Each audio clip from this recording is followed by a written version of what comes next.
Hello Commanders, Commander Plate here, and welcome to today's live stream. I hope everyone's doing very well. Fingers crossed sound quality is fine and everything's working because we fiddled about the settings from last stream. Which needs to be done sometimes, I guess. But yeah, today we're going to be going off and fighting some Thargoids. Gibbing some Thargoids, which means no skill. Just all the right tools. We will go over what the tools are when we get back to the bubble, because we're still out by the Guardian sites. Because I do zero prep.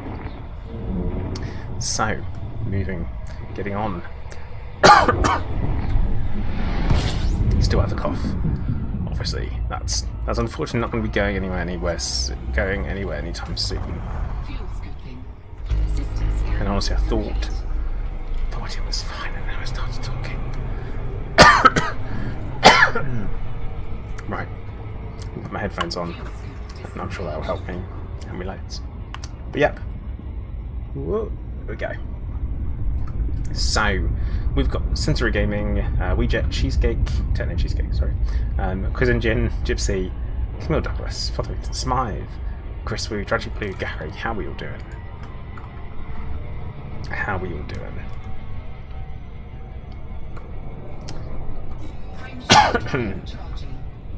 But yeah, we're going to be doing some Thargoid combat of the kind where it's a destroy and don't do much else. That's it. There's going to be sit in front, open fire, leave. And the only time we'll engage in proper Thargoid combat is if it goes wrong. Which could happen. It could happen. Fingers crossed it shouldn't.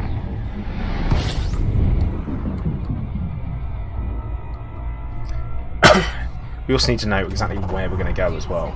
I don't know where the best place to fight Goids currently is. I assume Pleiades, so we're probably going to jump the carrier down there. We will part out the build on Coriolis at the same time, so I can share that with everyone once we have got it together. But Chris, yeah, fix some bugs, fix them good. That kind of aggression. That's the idea behind it anyway. I am going to encourage people to hit the like button nice and early, and if you're watching after the fact and you feel like leaving a comment, please do. Just say hello. Hello Major. Just be like, hello. It helps. Basically, currently as these go, YouTube's trying to work out what to do with my channel algorithmically. So, it's all down to you guys watching to help out with that, if you fancy it. Obviously, if you don't, feel free to leave a mean comment and I will blast you on social media and that. So, don't worry about it. Alright, we've only got a few jumps to get back to the carrier, where the anti-Thargoid ship is located. Now, it's an Anaconda, so there's going to be no surprises what's going on. The 4 shard cannons, 2 advanced missile launchers should be all we need. And Techno Cheesecake, if everything goes correctly, I should need 0 assistance. 0. I should be able to kill Goids in a couple of seconds, and that's about it. Well, I say, if it goes wrong, it goes wrong. But it shouldn't.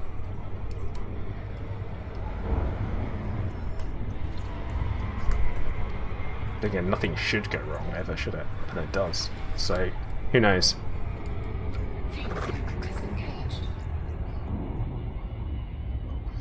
Also, we'll throw out a little bit of an apology for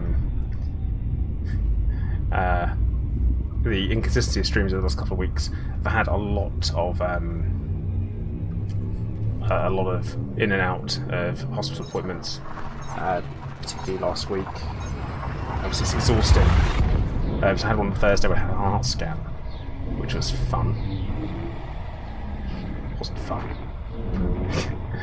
It was uncomfortable, but it was done. So, but unfortunately, due to the my unique anatomy, they couldn't actually get the full heart scan done. So that's fun. Alexander, hello. How you doing?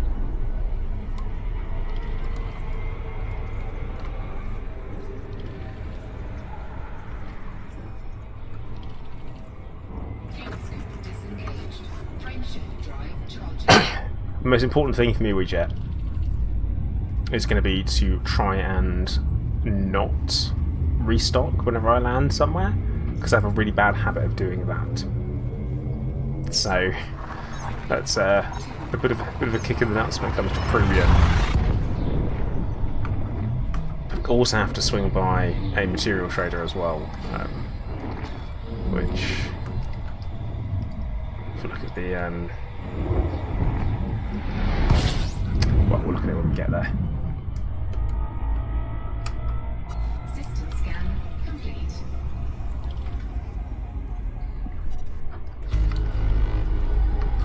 Okay, 5 more jumps. Frameshift drive charging. But yeah, should go fine. I'm expecting us to make millions and millions of credits during this.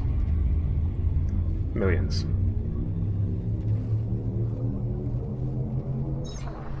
At least I hope so. This is one of the things that's really easy to do. This is down to the this difference between prep time and skill. This is a prep time thing versus a skill thing. Because technically I didn't have to do any engineering on the Anaconda. Just need a power plant big enough to handle everything. We shall see. Frosmington Smythe, destruction and rebuys. Destruction and rebuys. But we'll be positive about it, so it's fine. We'll pretend nothing will go wrong. Warning. Temperature critical. Also, side-skipping for the win.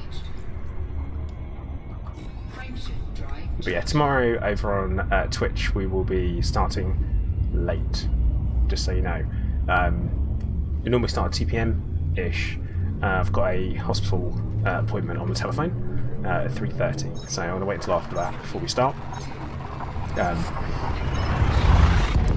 And we're going to be playing some bloody Fallout, because I've been really enjoying it. I've been playing too much of it. My personal game time, too much. Like, hours, days. I'm level 52. When we stopped playing, I was level 11. So System scan complete. I've just been doing side quests and wandering around. All good fun. Joe, hello, how you doing?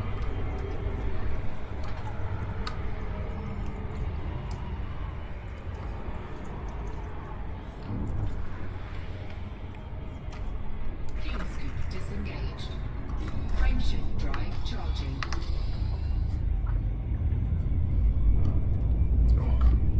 And every now and then, feel free to tell me off about my posture, guys. It's allowed, because I had a really sore back.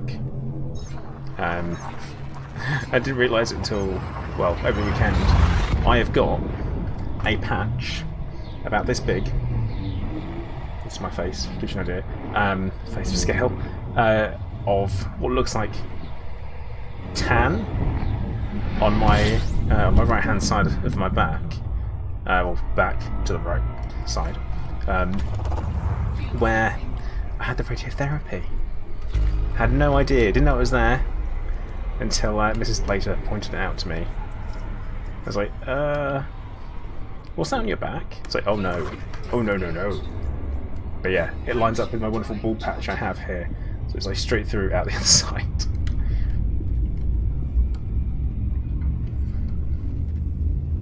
It's all kinds of fun.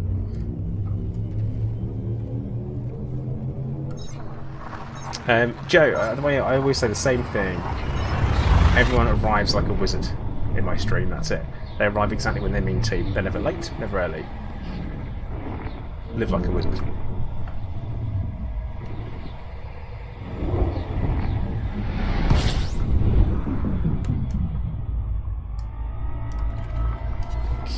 So we just got one jump and we're there. System scan. What we should probably consider is finding ourselves a material trader first, because we need to go and change up some crystal shards. We'll get some crystal shards.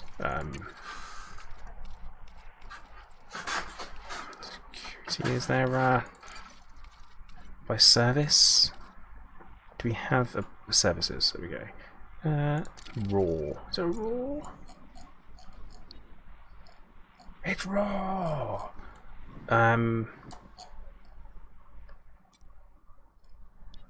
Of course, it's assuming it's got any of the ones remembered for what's close by and what's not. Reasonably sure. Because crystal shards are raw, aren't they? Are they raw? I feel like they're raw.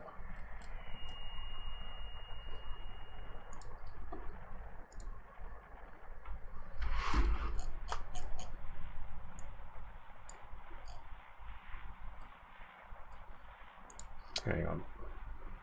Jessa, good afternoon. How you doing? Happy Shrapnel, welcome in. Hiller, no way.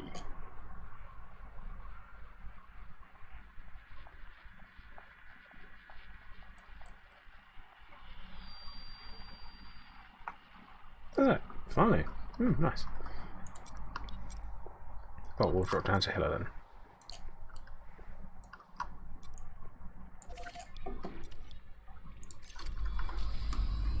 Frameshift drive charging. And Jess, I'm doing alright, thank you. Still a bit coffee.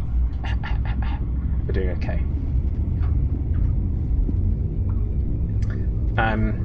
So Ian, EA Games are finally on Game Pass PC. Oh really? That's good. See, in my head that means, oh cool, Star Wars games.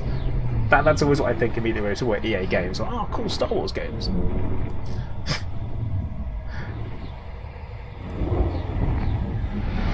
Yeah, I'm all a bit tired and sleepy at the moment, a lot of the time, due to the medication one. Not super. Hey Colin, oh, a little bit early for that, mate. A little bit early for the Goid count. I'll tell you in a few minutes when we get there. And all the Mass Effect. I've got all of them anyway. I've got the remaster. And I already had all of them across different platforms already. It's like, bit of a pain. Like, it's like, oh well, never mind. But I don't use Game Pass anyway.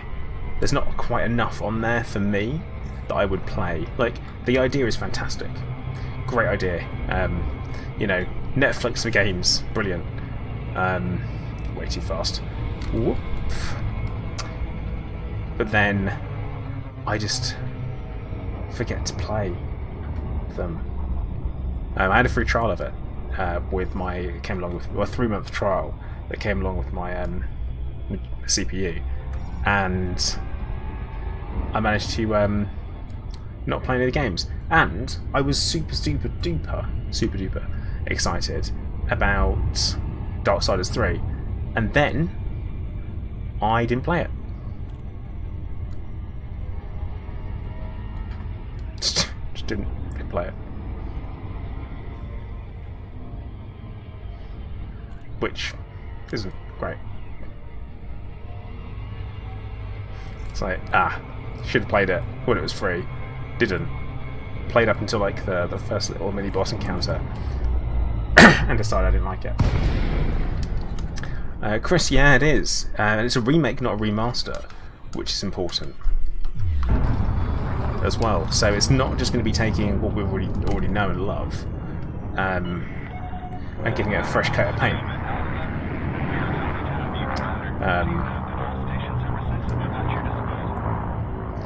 Yeah, it's going to be a full-on remake. Same voice actors though, by the sounds of things. Well, at least they've confirmed they've got the same voice actor who did Bastilla, so that's good.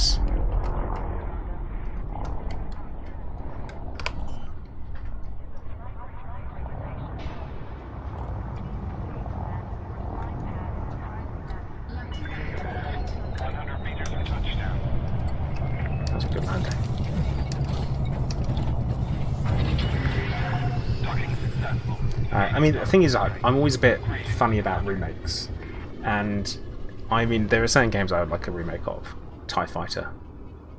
Not even just like a proper remake, but just like take what exists already and add modern HOTA support. Done. Done. That in X-Wing. Done. I would play that.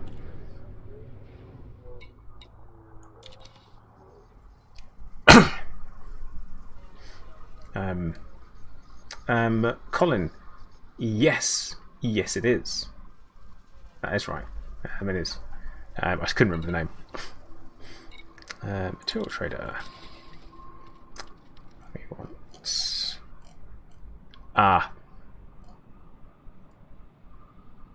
Aha. Crystal shards aren't raw, are they? Is what we have just learnt. Crystal shards are not raw. Blast. MGS2. Russia's King. I need a longer name. I don't, I'm like, I'm having this. I don't know the name. I don't know the abbreviation, should I say?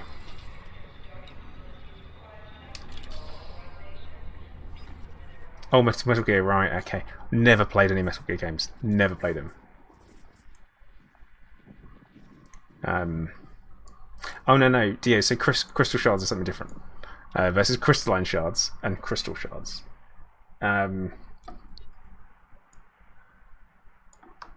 We jet in with the information. Thank you. Is that close? Yeah, here it is. Nice. Let's go. Yeah, something very different. But yeah, the crystalline shards will be gone.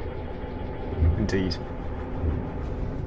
Yeah, Colin, I've been back playing Star Wars Squadrons, or giving it a go, play a little bit online. I find the having to... I mean, it's dead. Unfortunately, I hate to say this about a game, because you guys know my opinions when people say it about Elite. Oh, come on!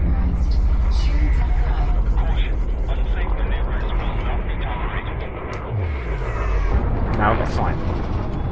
Because I got bumped into. Rubbish. Like... But yeah, as I was saying, it's a dead game, isn't it? The multiplayer is super dead. And I didn't realise how quiet it was. Like, we're talking 150 people playing at any one time, which is really a shame.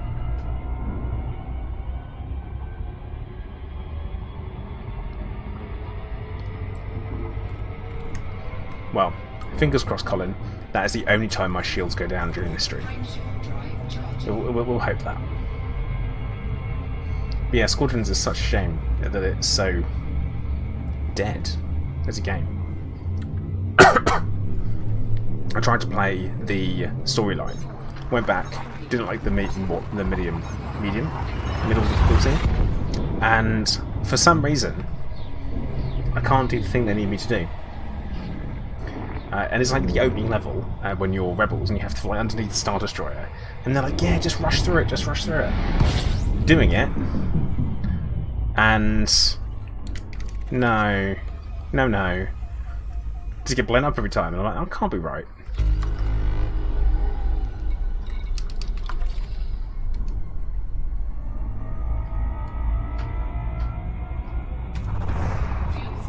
Nice. Makes no sense.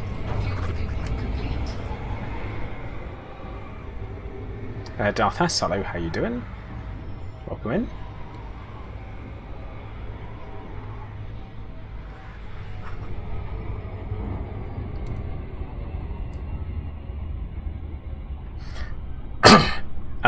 Yeah, Colin, I'm boosting.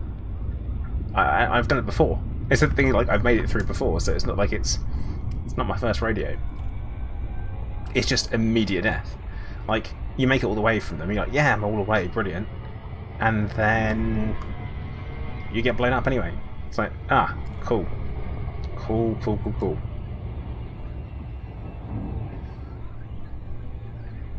Like, I have difficulty with the boosting and the sliding.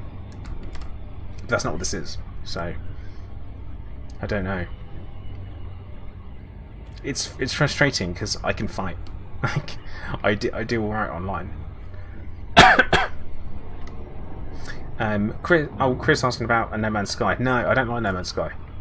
I want to, and the thing is that I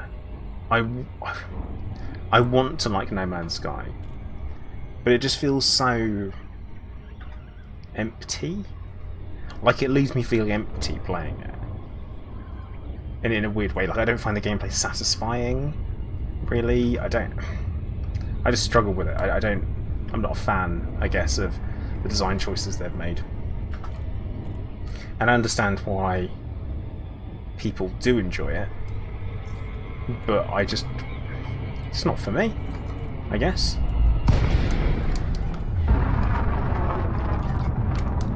I think that's what it is, it's just not for me, which is allowed.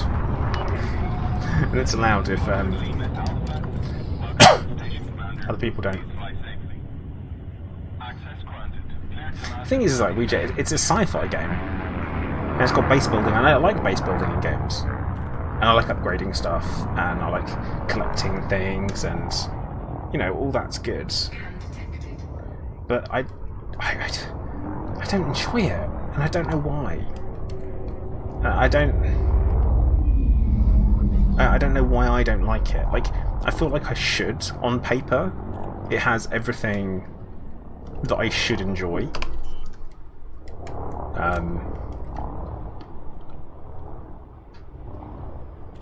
But for some reason I just don't. And I spend so little time. You spend so little time in the spaceship, don't you?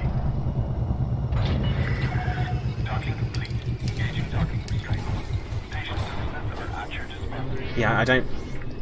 There's something that kills the gameplay experience for me, and I don't know what it is. Like, it's brilliant. You know, they've got a great design philosophy where they're releasing this new content, putting all of this in, and they're adding stuff to it all the time. You know, new content added all the time. These big, huge patches of content, which is fantastic. Like, really, really appreciate that. I think that's great. But for some reason, I just don't. There's just something that.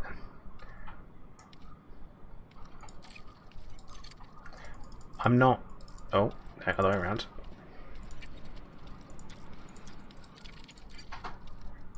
But yeah, for some reason, there's just something that I'm not into, and I don't know why. So it's not even the human interaction, Chris. I barely play. Realistically, I don't particularly feel like I play with other people. And also, it's funny you said that, WeJet, but I like Mario Kart. So, what's that about? I don't understand. But yeah, it could be the graphics, Dio. It could be that the visuals that I don't enjoy. I don't know. It's really, really difficult to say. Right, premiums. We've got 17 reloads available. That's fine. We only need 4. Configurable explosive munitions. 10 reloads available. But once again, we only need 4. So that's fine. Should only need 4. Devon Pisces, hello, how you doing? What do you think of Subnautica? I've not played it enough to be able to comment. I've played it for maybe 15 minutes, and that's it. I grabbed it from Epic when it was free, and have not touched it since. But I know lots of people have said that it's good, and it's got some good gameplay, and it's enjoyable and great kind of atmospheric feels and atmospheric feels. Good atmosphere in the game is what I'm trying to say. So yeah, I mean, that's all good. And I like survival games as well, so yeah, WeJet, I think that's the important thing to make. Russia's King. I don't even know if it's that. I don't even know if it's that one. I'm not a fan. It's kind of like, let's go through Plato gaming therapy and try and get me worked out why I don't like No Man's Sky. So it's not for me, I don't think. But then again, okay, so you know we talk about game mechanics and how graphics don't make a game. Now, I'm going to say graphics don't necessarily make a game, but visuals can massively influence how much you enjoy them. When I'm saying stuff like that, what I mean is I dislike Dark Souls. I don't like Dark Souls as a game. Right? I don't enjoy it. I don't like the way it looks. I find it clunky and unenjoyable, and all the moving around and stuff. But then, I freaking love the Surge and the Surge 2. I absolutely loved them. I thought they were fantastic games, and regularly go back and play them again. I enjoy the combat. I enjoy the movement, the upgrading different bits and stuff, getting new gear. Really enjoy it. And it's a Souls-like game essentially, but I just don't like Dark Souls. So it's a funny one. Like you can like a genre of a game, but then you could not like the game of which that genre is based on. How's that for weird? Oh, there's plenty of that. There's plenty of them, Colin. But also there's plenty of games that I probably like and people don't.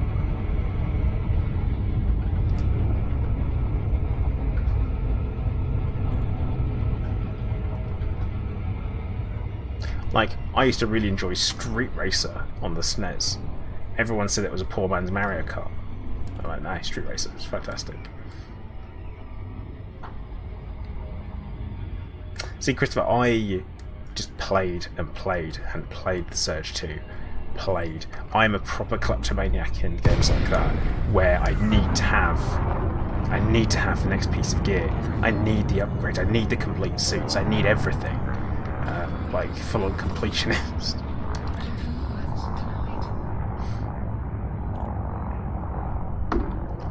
But yeah, I love one.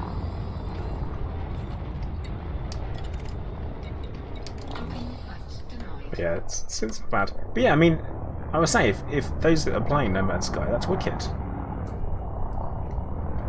So, Dio, this is exactly why I'm here. It's the only reason I've come to this place.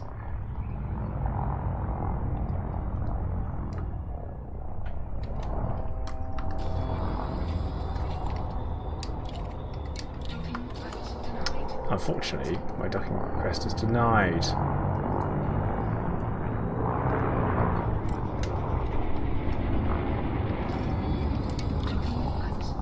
Because I'm having to queue because of bloody NPCs, aren't I?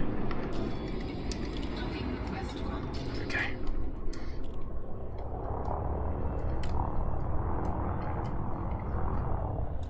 But yeah, it's one of those things where everyone's allowed to like different games, so it's totally fine. It's also really important not to crap all over games that people do enjoy.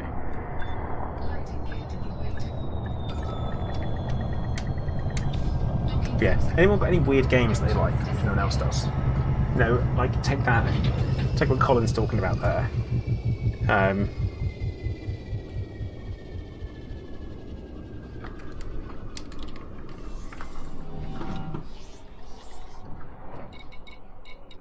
Contacts we want.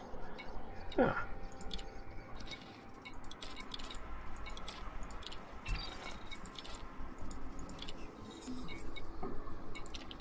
I'm also going to use Universal Cartographics whilst I'm here.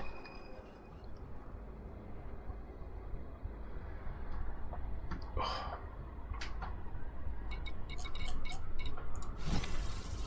Don't know if I meant to sell any data here, but I'm doing it. BGS be damned. Souls Vortex. When you eventually see this, I'm sorry. We'll also sell the xenobiology data whilst we're here as well. Quickly. Then we'll get on. Then we'll give some Goids. I promise. I promise.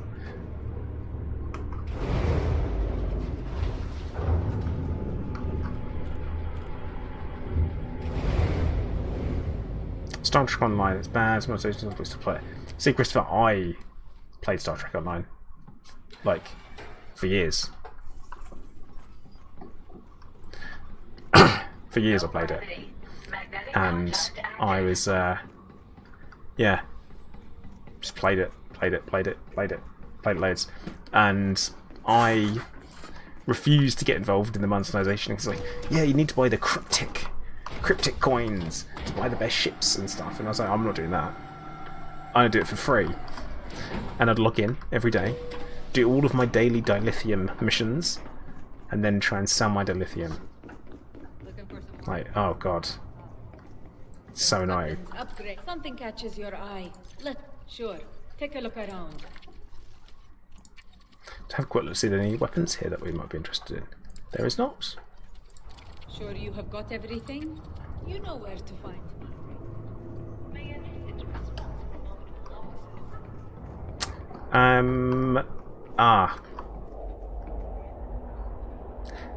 We're not selling.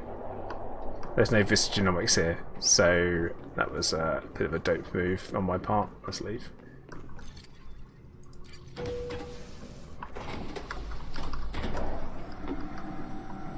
Oh, Joe, so you said, of course, space engineering is what you study at university. I haven't done it since. Classic. Already have DO. You paying attention? Deuteros, I've not heard of. Or Deuteros, I've never heard of.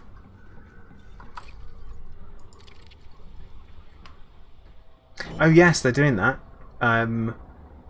Colin, as well as they've got Star Trek Elite Force 1 and 2 on there.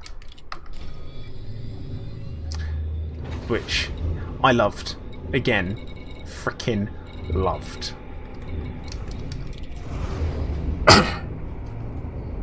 Elite Force, I remember getting it on CD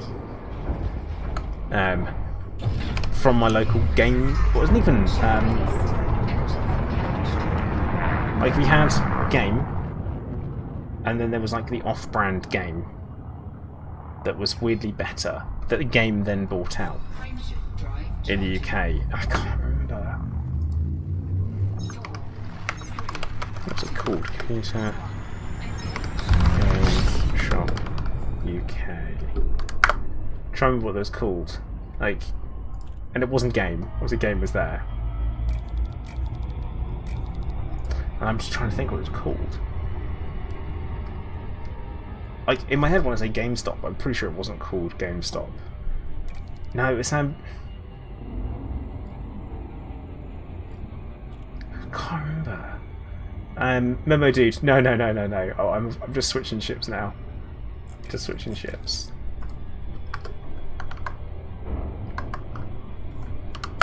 I'll find it. I need to know. I need to know it.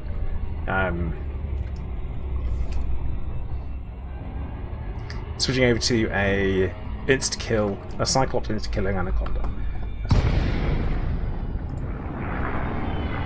Video games retail. Game Station. There you go. That's what it's called. Game Station.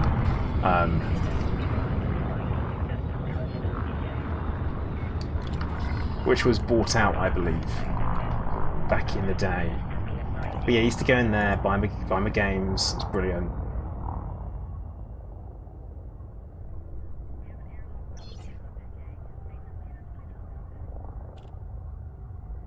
Yeah, fat, utter classic.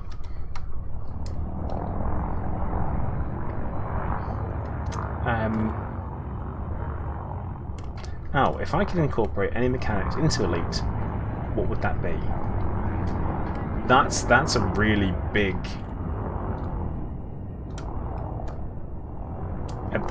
That's a big question. That is a big question. Right, Weejet, we're gonna just so you know, Weejet, we're gonna jump the carrier, I think. Do that. Any game mechanic in a loop.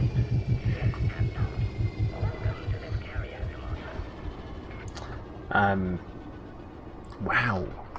That is such a big question.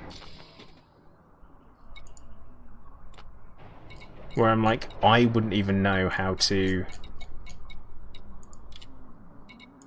where to begin on that. I don't think I could give you an answer. I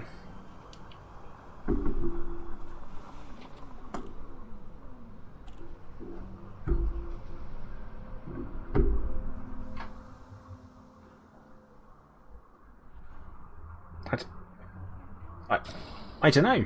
I'm not game. This is one of the things. I'm not a game designer, so I'm very reluctant to say what I would like added to games. I always feel like it's like a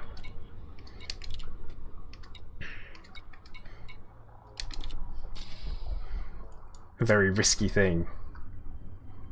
I think the same happened here, but the town that I live in, I live almost above a game, basically, right in the row of shops I live above. There's a game, and opposite across the road was where Game Station was, and I always found Game Station was better to go into, much better.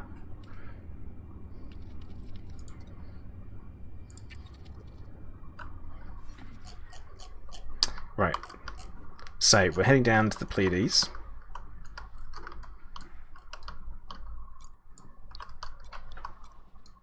Hey Lee, how you doing? Rax. Oh god. Right, let's go for... we'd have to be spot on. Where we go? Asterope. Could go for Asterope. Let's see how full it is of carriers already. Okay. That's pretty full. Maybe not Asterope. Maybe we go for... actually, Othit might be a worth one. Yeah, let's do Othit. Because it's right frickin' there. So we'll jump and go through the build. Yeah, third person for me wouldn't work.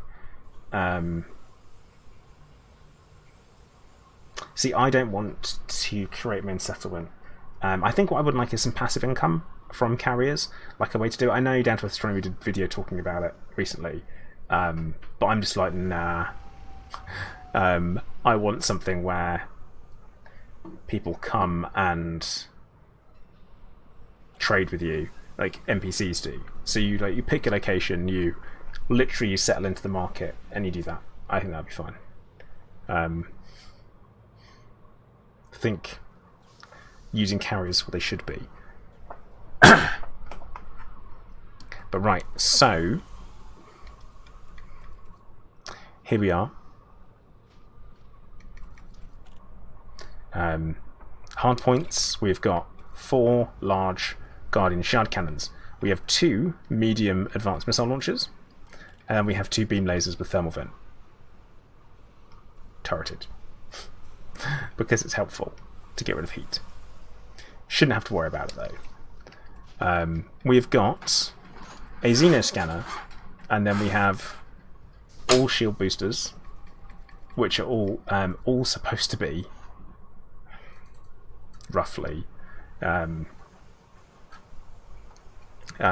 be high cap or reinforced. Core internals. Reactive surface composite, which is done with say it's just strengthened hull.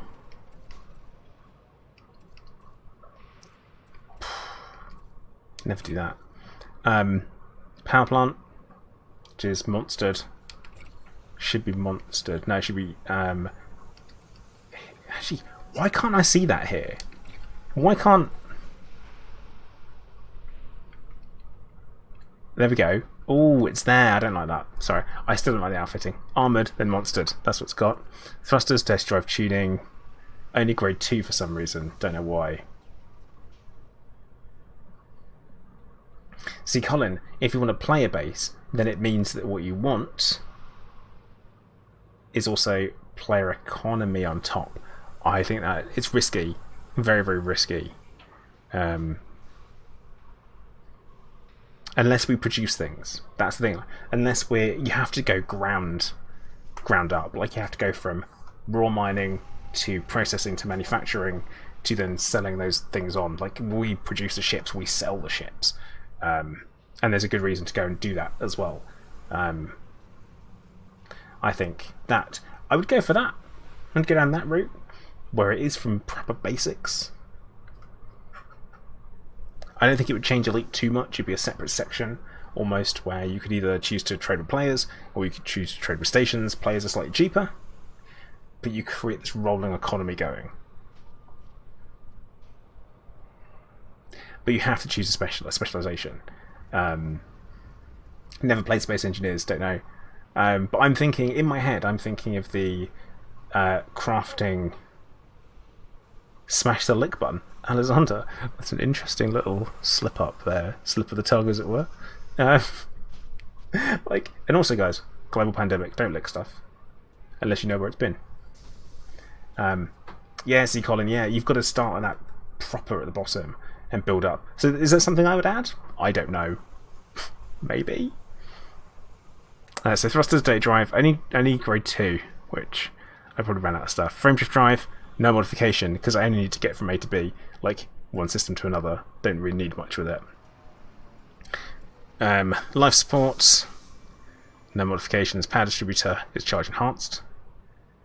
I mean, Alexander, it's a good typo, don't worry. Sensors, no change, but 8D. Fuel tank, fuel tank. The optionals, shield generator, reinforced shields. Grade 5.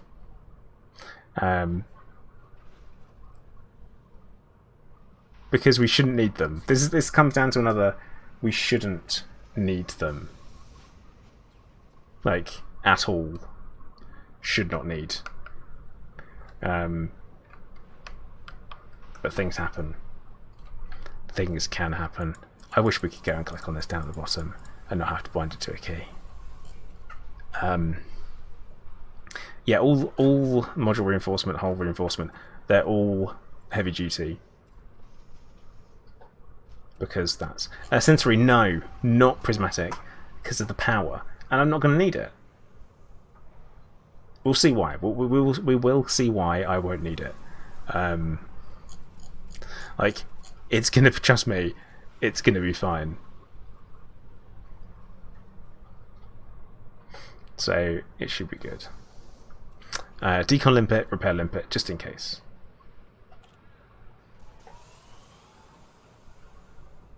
And anti-corrosion cargo rack, just in case. But yeah, the shields aren't going to be touched.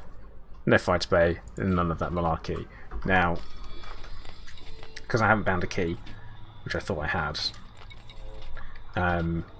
because we're fighting Thargoids, the only resistance that matters is corrosive, right? Caustic. We're not going to be taking any hits. Hello there. That's for sure. Sprocket3, thank you for the follow, which is weird because I'm not streaming to Twitch. So that's a funny one. So if you're watching here too, hey, how you doing? But yeah, I mean the shield health itself anyway, 4,300. I need 5. I don't really need the shields as such. So it's not something we're going to have to worry about. Because of the gibbness of the build, we don't need to worry. But what we are going to do is give ourselves some premium munitions. Because that's the important part. Yeah, WeJet, they do. I don't know why, but they do. Darren, hello. Wraith, yep. All shard Conda. Almost all shards. Oh, yeah. Hey, WeJet, thanks for subbing on Twitch. So yeah, they do come through. Almost Wraith is that I've got the 4 that I can have, and then I have got 2 advanced missile launchers on there.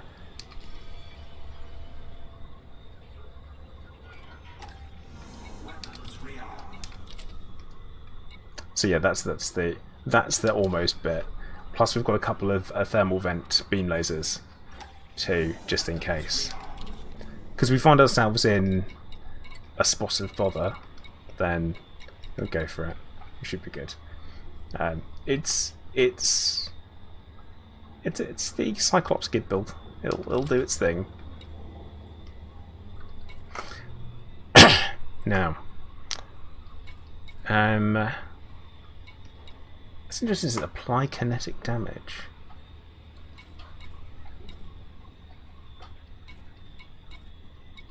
That's interesting. No, I've just never read that. I've just never sat there and read that before. But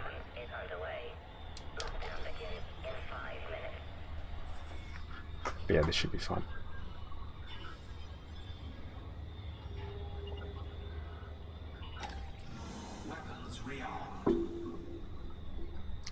Sprocket, seeing if I stream on Twitch. You know, Mondays and Wednesdays I try to do YouTube. And then Tuesdays and Thursdays Twitch.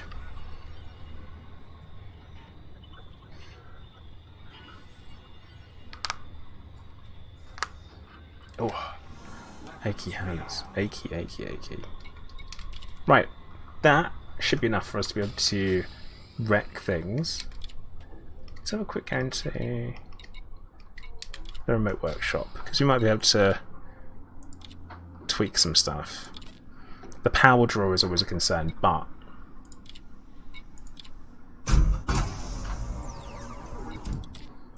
it's always good to have another FSD engineered.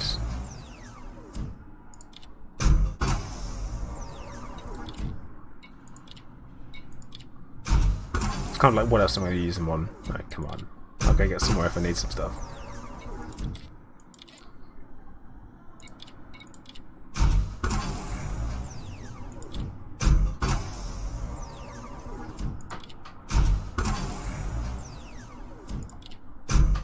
Go on. There we go. Chemical manipulators. Now I'm going to hold back. We're going to hold back. Because I'm looking at that and I'm thinking,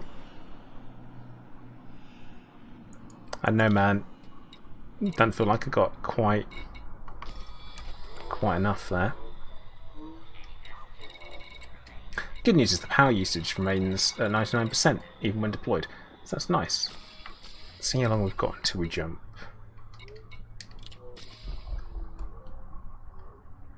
5 minutes.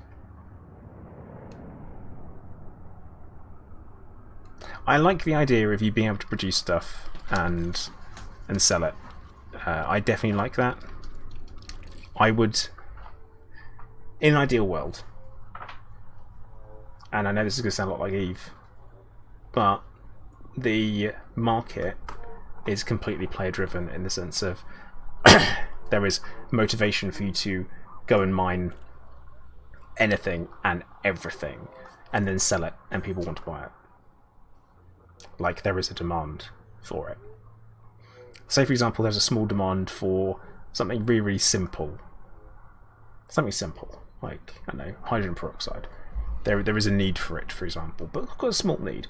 So everyone else is out mining tritium, selling it. You get to go and be like here you go, here's a small amount. I got a small amount, big price though. And you kind of get to fudge the market a little bit. Which also at the same time, that is something that I'm super kind of wary about. Like, wary? Because that's how you end up with overinflated markets. So defend the settlement. Preston Garvey wants to know your location. See, another one of those elements is under attack. But yeah, plenty of that. But no, I'm into interesting things, interesting ideas, things that don't take away from Elite. Because there's always that chance of if you introduce something new, it takes away a lot. I've said before about having a soul of a game, like a game has a soul, the feel of it, the way it is, and then something being added to it can take away from that. I know a lot of people have said that Odyssey has caused that and has had that effect, but you just don't play it. You just don't play Odyssey. You just don't. You just click on the button that says Horizons instead, and then your game is the same. So I don't know. I know. I always think if you complain about optional gameplay, it's bad.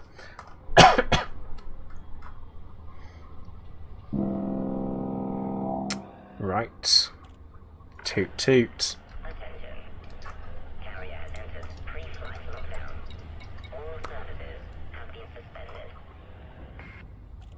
You see a lot of people saying Odyssey is too much like the main game. What?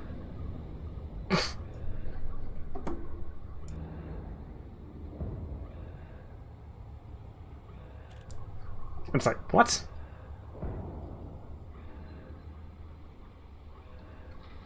Yeah, WeJet, that sounds about right. Yeah, I think I've seen that. But that's interesting that, you know, you have an update like that can be so polarizing. I'm surprised. I can see why performance can be an issue.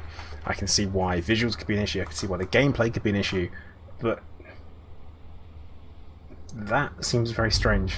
I've obviously not seen any of that anyway. So.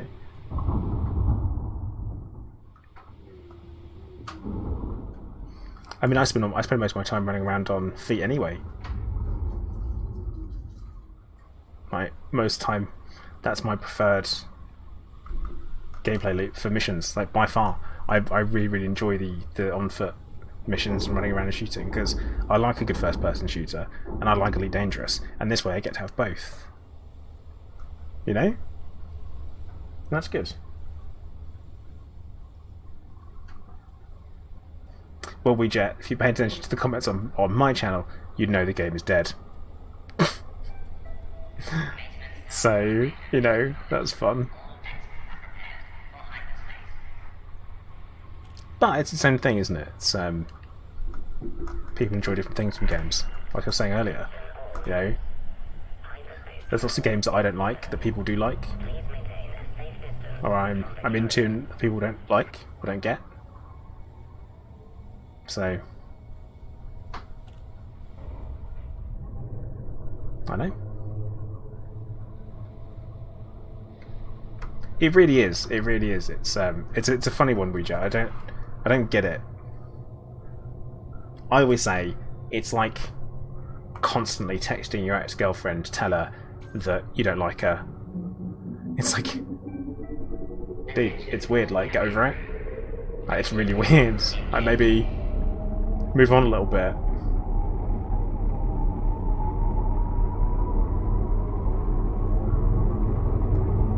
I always struggle with that. But yeah, Darren, I think it would be nice if there was a little bit more, a little bit more kind of a smooth transition between things, for sure.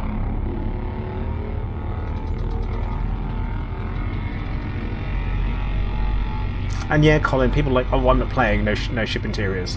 It's like, well, yeah, no one ever said there would be. I always think they never said there would. And I'm like, nah.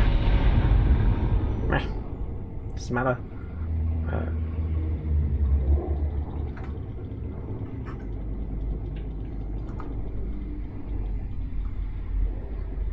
Turbo Tony, no, only if you're still playing the game would it be like that.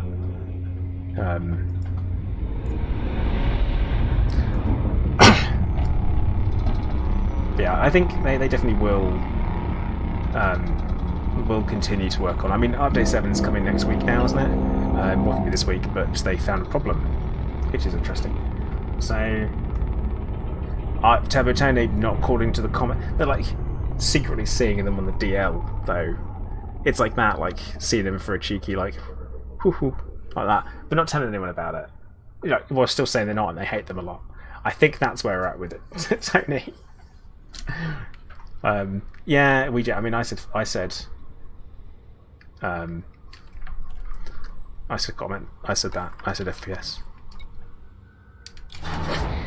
That was my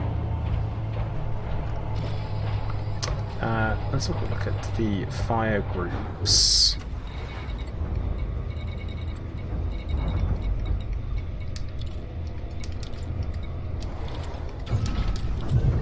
Oh, let's do it.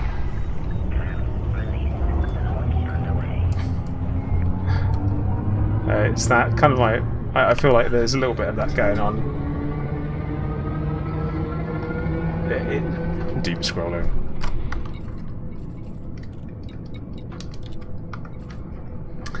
Right, WeJet, I guess voice is going to be the best way for us to organise this. I would think, anyway.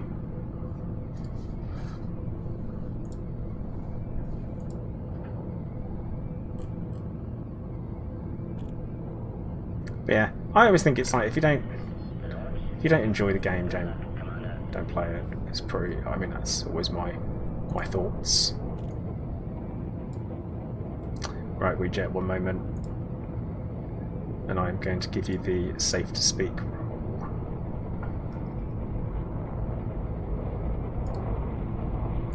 Right, WeJet, you should be able to talk now and be heard. He says. Well, hopefully my mic's working. Now I can hear you. Now I can hear you. Aye, good. Right, there we go. All good. All good. So, time to kill some stuff.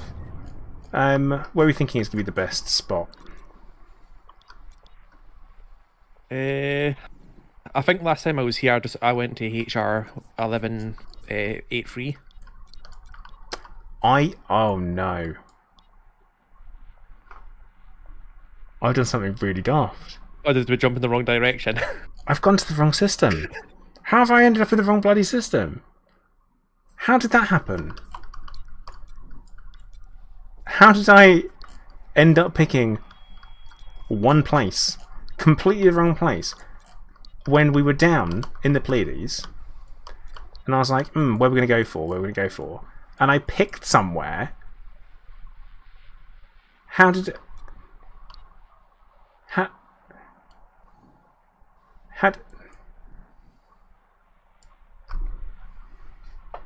Sorry, I just need a quiet little facepalm moment. Excuse me.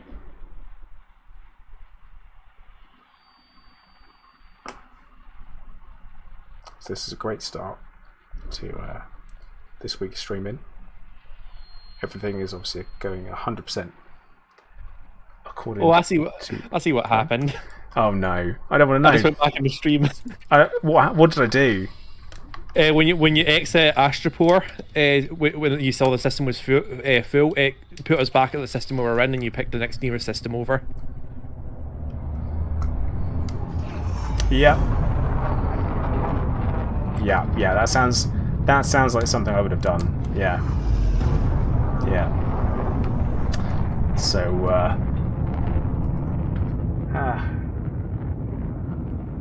Okay.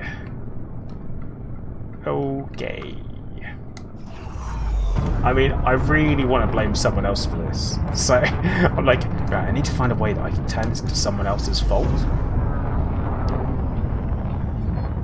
Nah, it's mine. We were supposed to be in the Pleiades already, Chris. That's where we're meant to have been. So, it's gonna redock. Teddy Cheesecake's like, blame me! I mean, he didn't actually do it, so... Ugh. So Sprocket, I play with an X52 Otis. Keyboard and mouse run for stuff. Yeah, Fothington Smythe. Wizards, though, they always arrive at the right place, but not the right time. Actually, you know what? Let's blame Scorp. I haven't blamed Scorp for stuff for ages.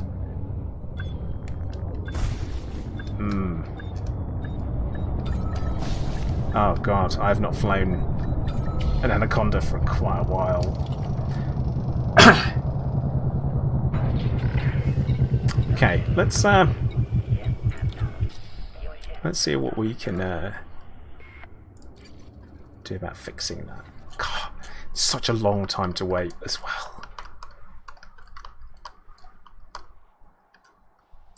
Anacondas feels really weird to fly, especially when I fly. I've basically flew nothing but a courier for the last 4 months. I mean, I've been flying the Asp.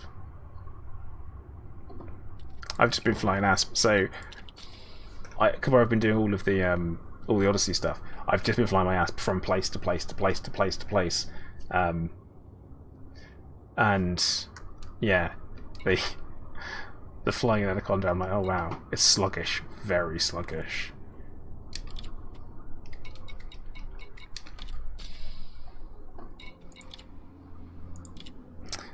Which, I mean, to be that's why we've only got grade 2.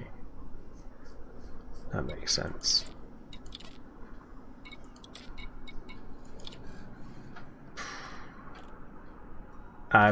Russia's King. Oh, I don't know about that comparison to Jeremy Clarkson of Elite. I mean,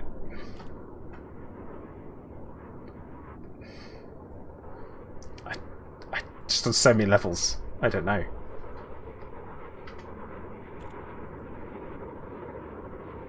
No. Mistakes were made. Not great.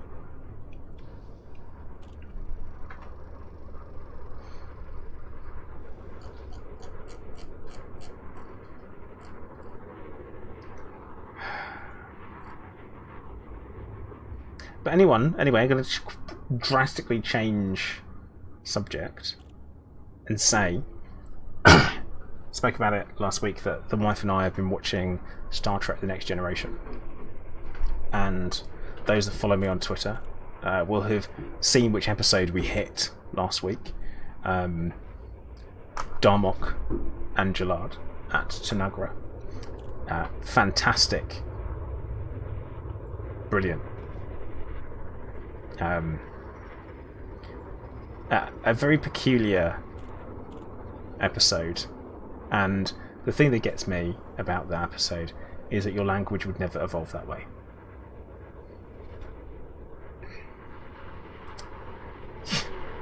you just wouldn't. It'd be near impossible, because so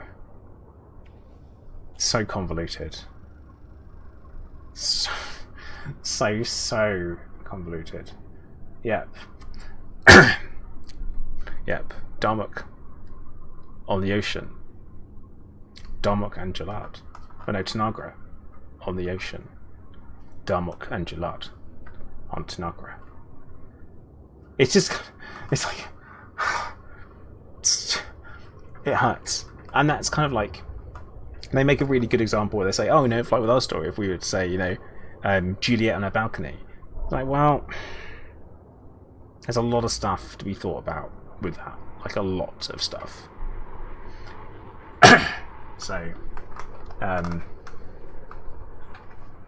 actually, Wraith, yeah, it's a good point. They... Shaka when the walls fell, yeah. Timber, his arms open. Yeah, it's just kind of like... You would have to have had... Like, you'd have to have had thousands of years of evolution, language-wise,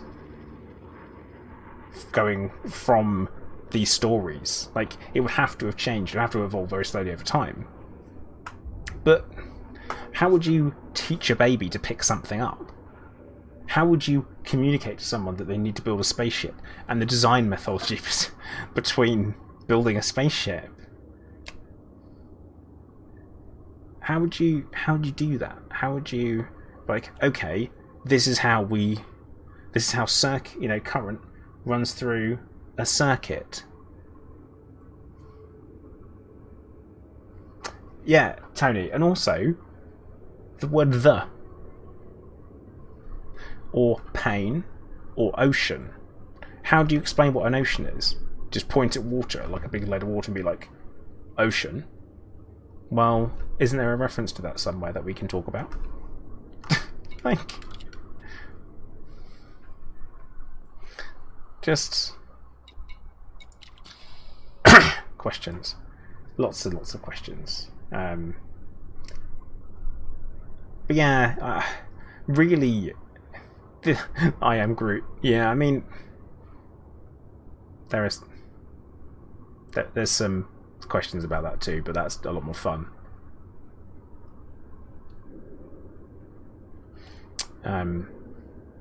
There's actually some interesting. You can talk about like sci-fi languages.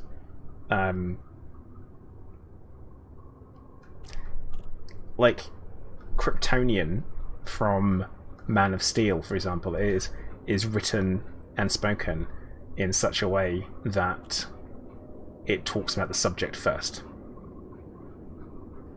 Like, so rather than where is he, he is where. The idea is that it's supposed to be very self-centered around the individual and around the person, which is interesting as well. But yeah, Darmok and Jalad at Tanagra,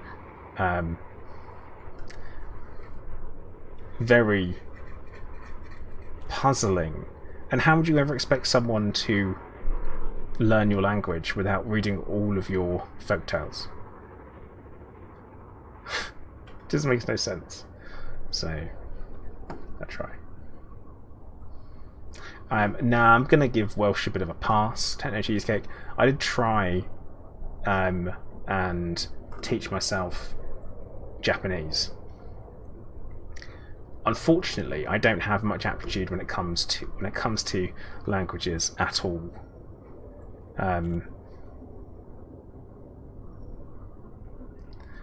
So, yeah. Also, Reject, the thing with I Am Groot is that they never make any showing of them making spaceships or anything like that. They literally show them like they are megafauna. That's it. Like you've got to assume they've been taken away from their planet by other people, rather than them having their own spaceships and stuff. Yeah, Colin, I thought it'd be interesting because I know a little bit of Japanese with the accent and the other bits, I guess, other kind of like structure-wise from so many years of martial arts, so many years of karate. Totally useless, didn't help. But there you go.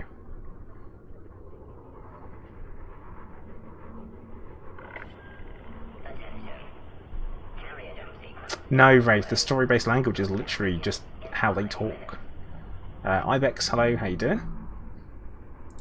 But yeah, that is literally that's their entire language. But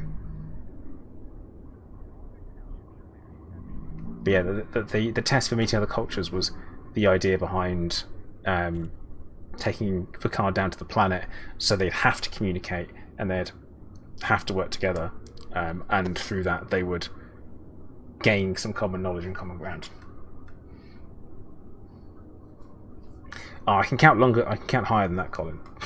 So, I just wouldn't need to, because typically you just do counts of 10, and that's it. You do it like 10, and then you stop and you go back. Hello, Minnie. How you doing?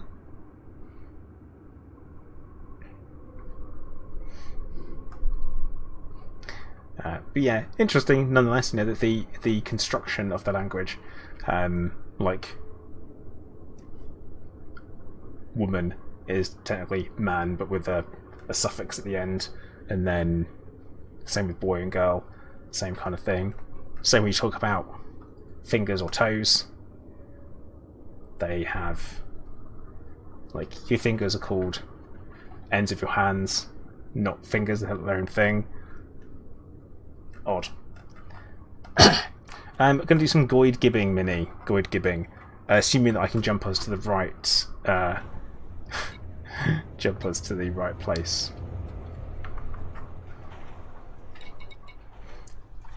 We should be good. We got a spot. Yeah, I have seen Arrival. Very interesting idea. I don't know how understanding an alien language would help you do certain things.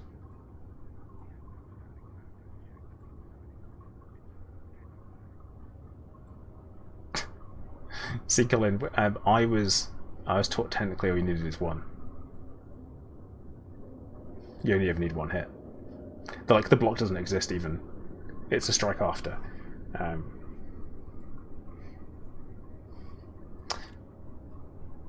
See Mini. Type 10 to harvest combat. I assume it's an AFK turret boat, which I dislike. I dislike the idea of AFK stuff, especially in Elite. I'm not a fan. You fly it manually. Good. That's what I would say to that.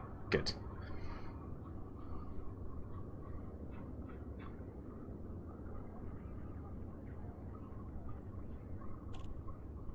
You just don't move and act like a turret. Okay. Okay.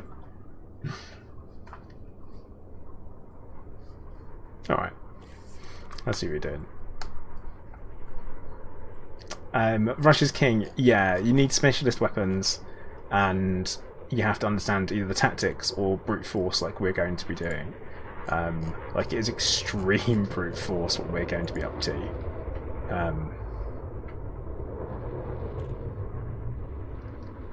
I don't recommend it. It works. It works, but it only works for Cyclops. It's not great.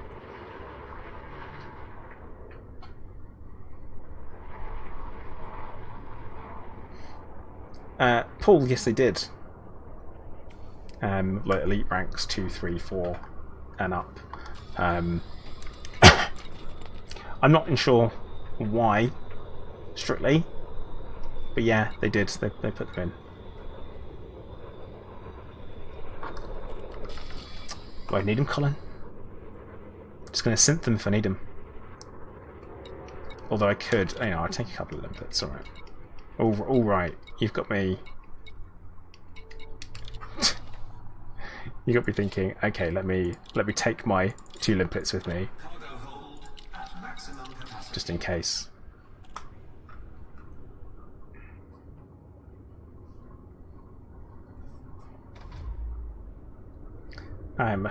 Goid hunting a dolphin? No. No. Okay, we're jumping at last to the right place. God, love this. It's an hour and 15 minutes into the stream. We're finally about to go and do the thing that the stream is supposed to be. I am sorry, guys. I promise I'm a professional. Mistakes happen.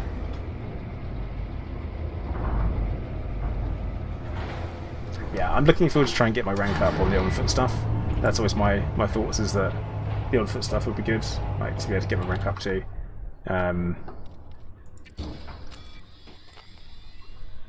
So yeah, collector for exobiology, mercenary, rank as soldier.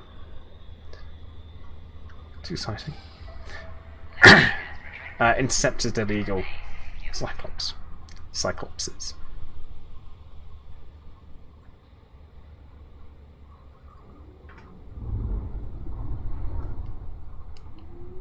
I can't remember how much you get paid for giving a Cyclops at this point. So, it's one of those things I'm like, don't even remember.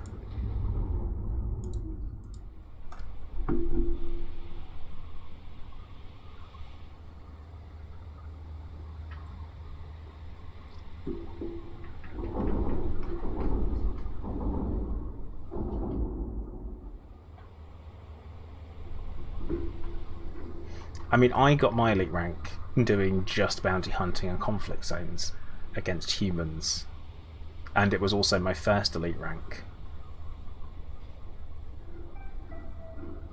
So yeah, not the best. Not the best way to do it.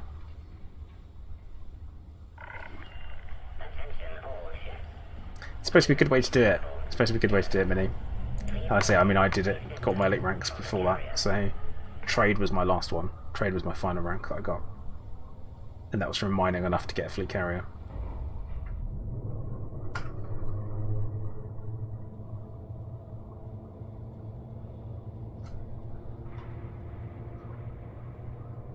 $8 million for a Cyclops these days. Okay, Matthew? Well, hopefully we'll get more than that. A bit more than just the one. Attention, all Going off Cyclops should be good. Should be brutal, I hope. Chieftain for combat is good versus King. Yeah, definitely. It moves. Very, very good for handling. I don't have one because I personally don't like them. So I'd rather go for something like the Crate or the Great Phantom.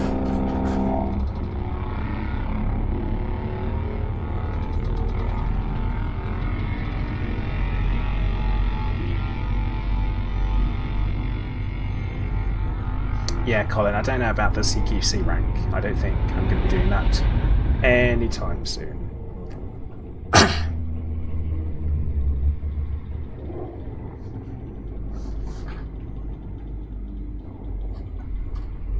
Definitely not for me.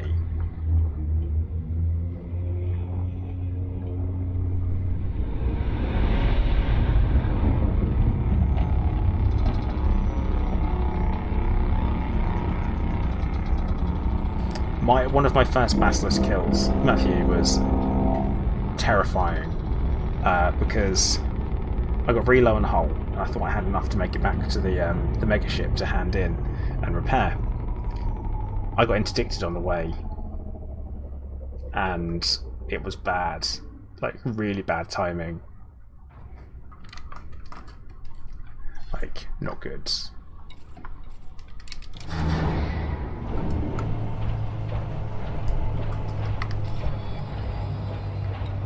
Right, so we're here with all the other carriers. Well, I just turned off the filter for carriers. Probably idea.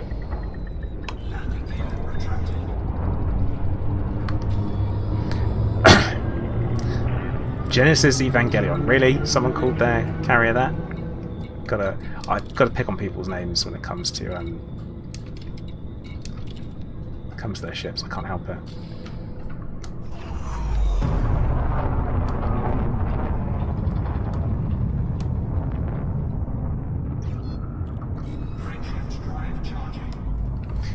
So, Frags versus Gauss, a very different experience, Mini. So, the shard cannons that we're going to be using are obviously going to be rather particular.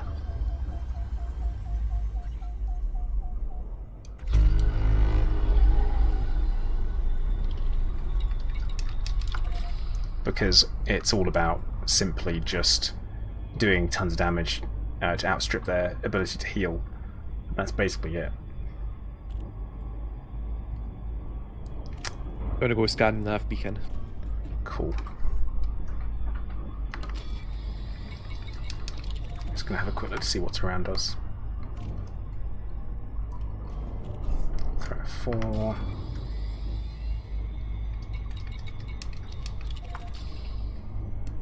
Well, you've got to remember, Alexandros, that fleet carriers were originally introduced, and the idea is that they're going to be squadron-based. And it seemed like a great idea, like a good reason to have a squadron. And then, non-squadron players,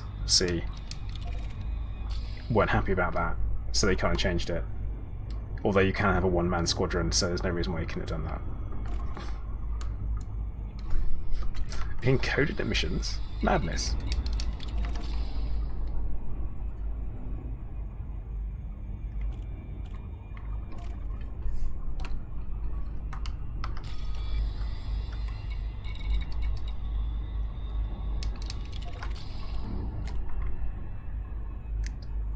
Hang on, you're saying, Steve, if you talk about Echo, that's not here. That's not at my end. That's only you. Because there's definitely none coming through at this end. Are you sure you don't have the window open twice or something similar? Because if it was coming through from my computer, I'd be able to hear it.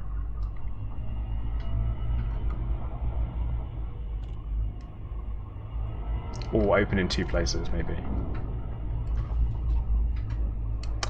Okay, I've got a threat 5. Oh, I'll just turn around then. Although it doesn't. Oh yeah, it's got the symbol, but has it got the symbol? It's not the symbol. No, because So it could be scouts, I think. Oh, let's go find out. We'll leave. We'll know soon enough. See, Steve, I know all the mistakes that people can make with sound because I've made them all.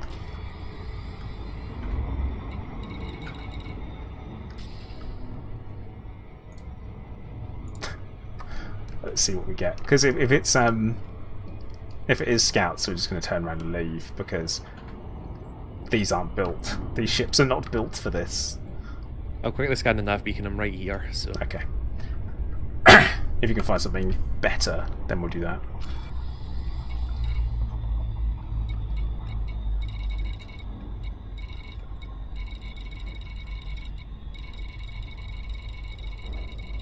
Because what I'll do is I'm going to show you kind of what we're looking for in a weather presenter kind of way. If we find them, if we see any of them on the signal sources.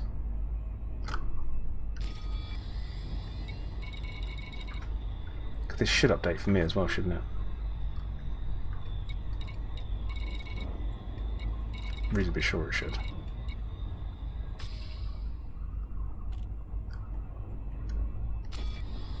oh yeah, I've got one right on me. Threat 5 with guarantees. Ah, I see. No. Oh, it's actually right by you.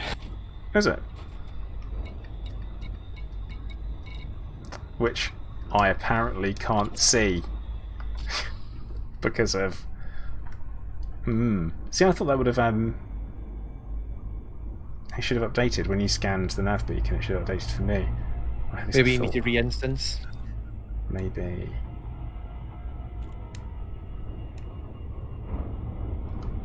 Is it this one? No. Well, you target it, and I will have to follow you in.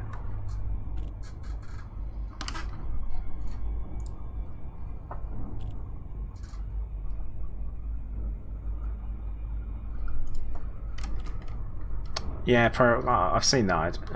I'm not use it. I'm just not.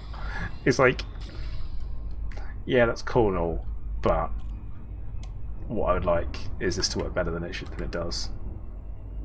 Like, what's in level 9? Pain. Lots of pain.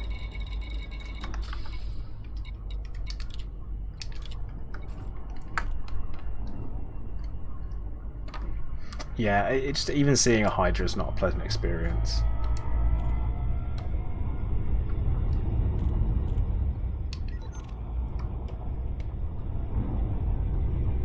Not my, not my preference. That's for sure. Right, going to drop in a second. Right, and it's dropped me 120 kilometers away.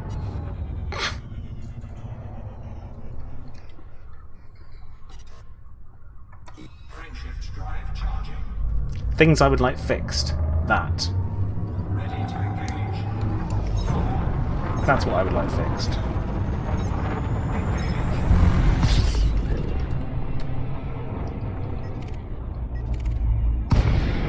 Right, there we go.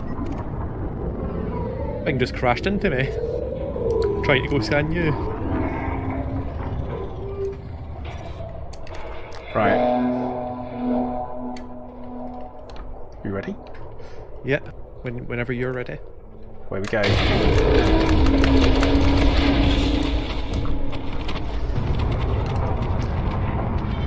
One.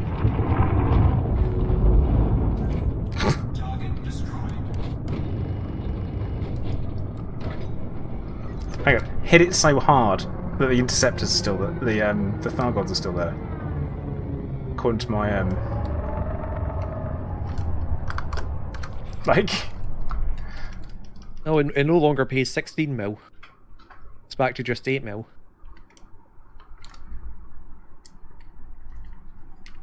Dead Goid. Would leave behind a bunch of stuff that you don't need to do anything with. Okay, next. Yeah, and that's how you do it.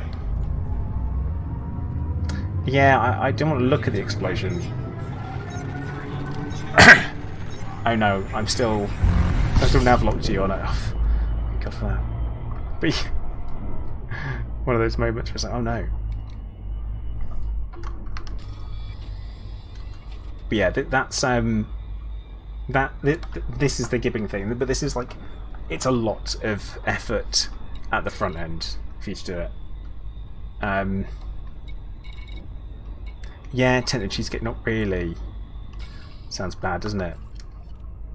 I have another Threat 5 right next to us, but it's not a guaranteed one, so it could be scouts. Okay.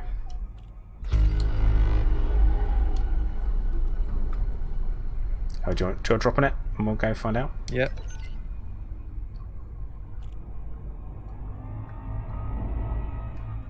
Lee, no, it doesn't work on a basilisk, unfortunately, because their healing massively outstrips. With just the two of us, definitely not.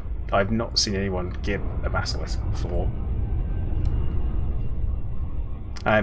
The Guardian Shard Cannons, Mini, very important. What we got?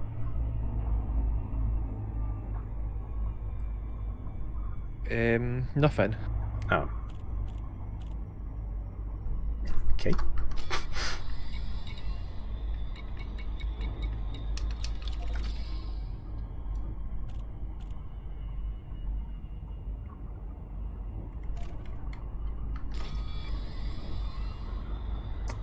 Colin, I honestly don't know.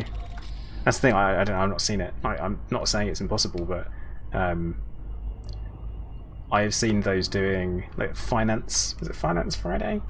As at the Pilots Lounge. I know they do something very similar where it is just seal clubbing Goids.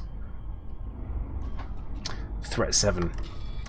Probably don't want to do that, do we? That'd be a mistake.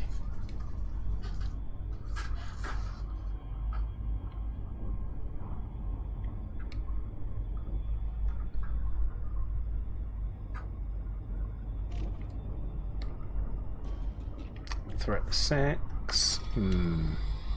Right, let's do this properly. Let's go and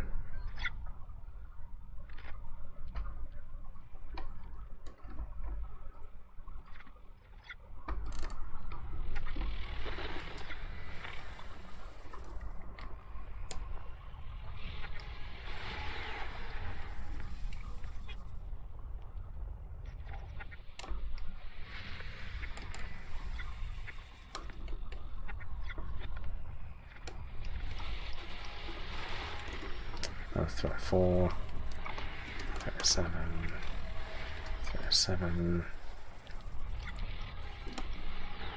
threat 5 medium. Let's have a look at that.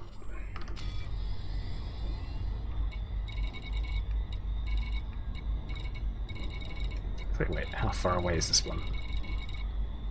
I have selected.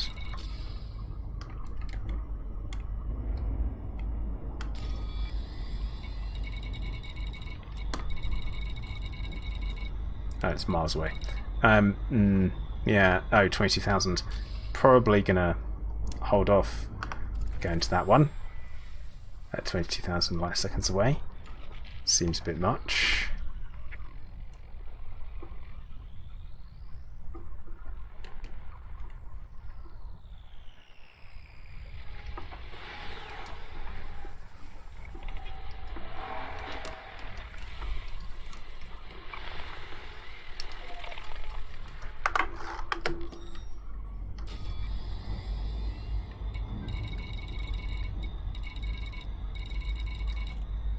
Okay, I've got one. I've got guaranteed.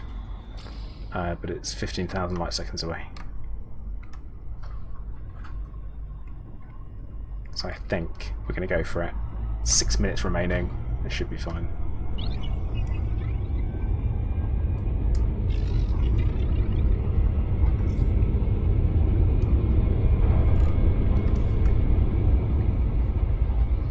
Nails, yes, Guardian Fighters are effective. The only problem with Guardian Fighters is they are made from paper. And they get shredded like they're made from paper, which is a bit of a shame.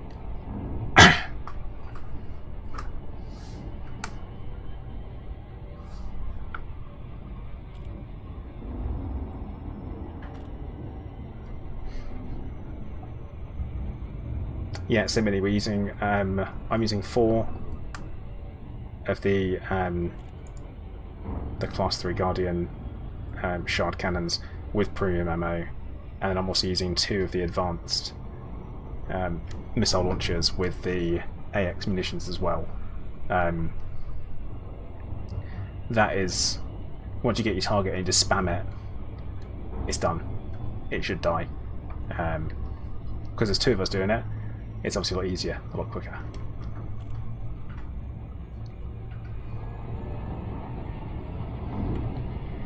I'm honestly just pulling the trigger until they die, and hoping for the best.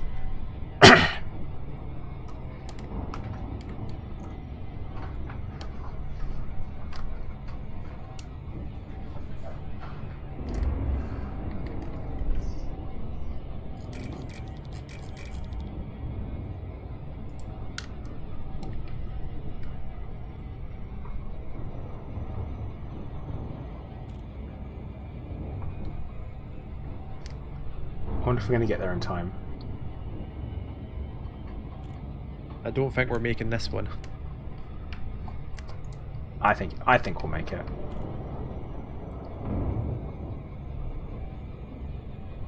Just ticking over where the timer is going to be less than the time remaining now, so that's fine. That's okay.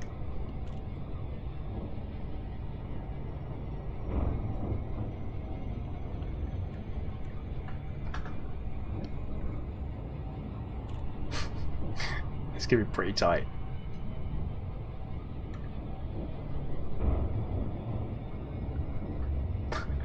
Be speed. Thanks, Techno Cheesecake. So it's a top piece of advice. Have you tried being faster?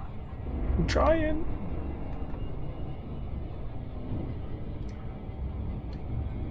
I mean, on the plus side is that if you end up fighting a Cyclops, even with this build that I'm using, it's got enough hull and enough shields that you can just face tank it until it dies. So it's not too bad. Basilisk, no hope, because Basilisk is just too fast. Way too fast.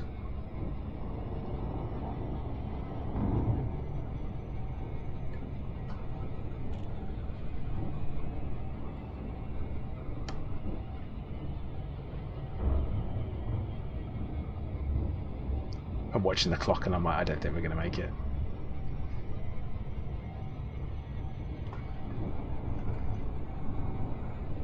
As long as I don't loop it, it should be fine. I'm not convinced.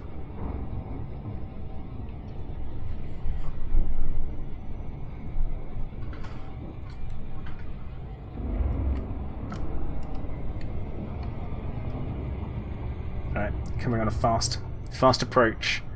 7 seconds to go.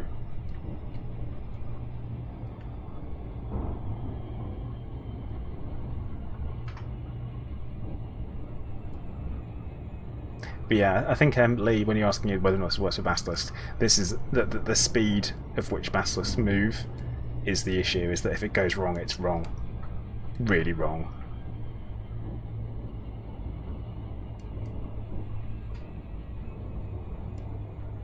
Because to get an angle and be able to hit the hearts is going to be near impossible.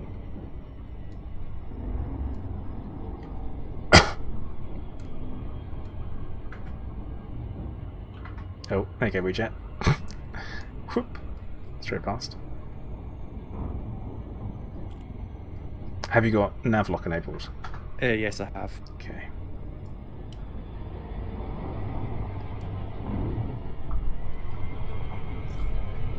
Alright, coming up in it. Dropping. And it's here.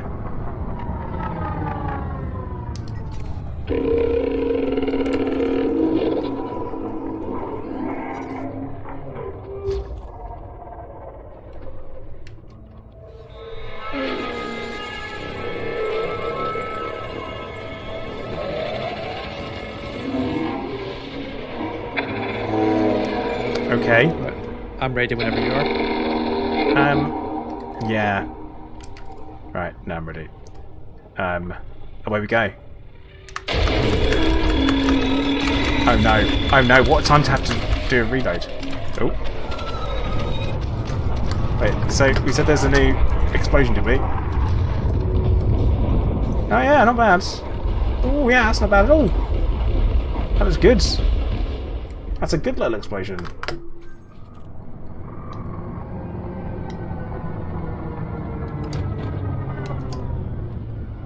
Yeah.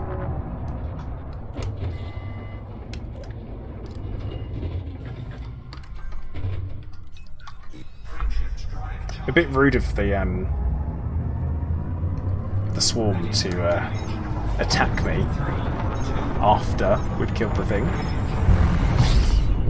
But yeah, ran out of shard ammo there. I only had one in the clip, which is not great.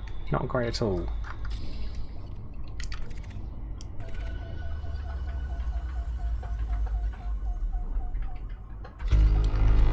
Yeah, losing 1% of the hull was definitely not part of the plan. Technology's going to get us.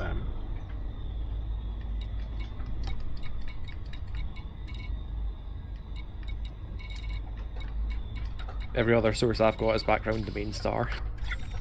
Of course it is. Yeah.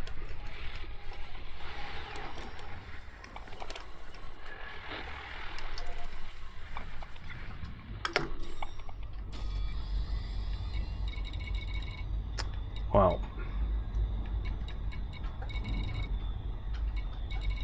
yeah, this might be is it quicker for us to just jump out the system and jump back in again? Yeah, I'm going to do that. Yeah, alright, yeah, I think it might be. Could always just head it, look, checking out the system as well. Like Asterope might be worth a look. Oh yeah.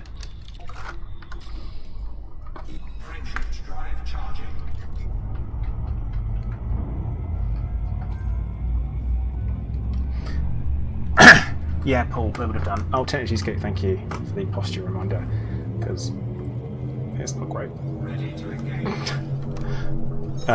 Yeah, Paul, they will have done.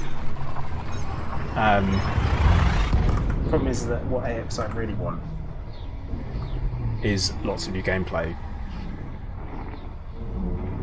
You could argue that the rebalancing could be exactly where FDev wants to be, because it's not changed really that much since things have been introduced. Which what would worry with EXI saying about the rebalances is I believe quite a few of them do not like shard cannons, think they're too cheesy. So I would worry they would recommend Frontier nerf them. Yeah, that would happen.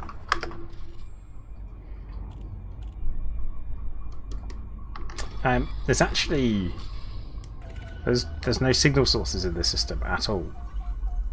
Asterope is empty.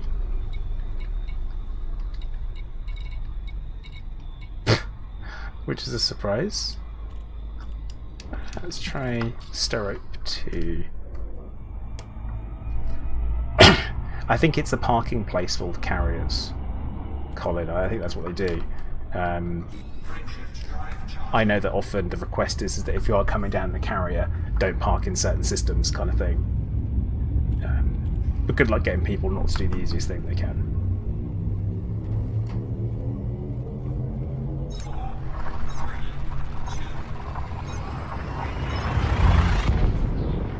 Yeah, but I can definitely see shard cannons being nerfed if that's the case.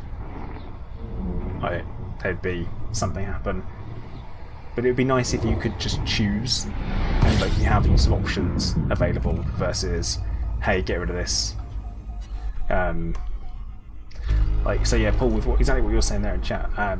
So because Gauss is the all the time, isn't it? It's exactly that. It's like, oh, we just use Gauss. That's the only real option, unless you're doing this, which, you know, as Weejets just said, it is considered to be cheesy, and it is cheesy. I mean, what's not cheesy about it?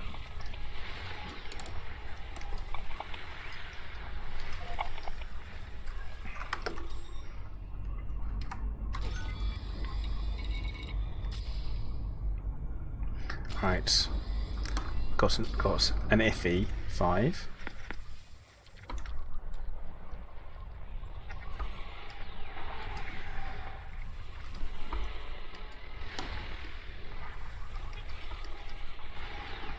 Okay, a few more 5s.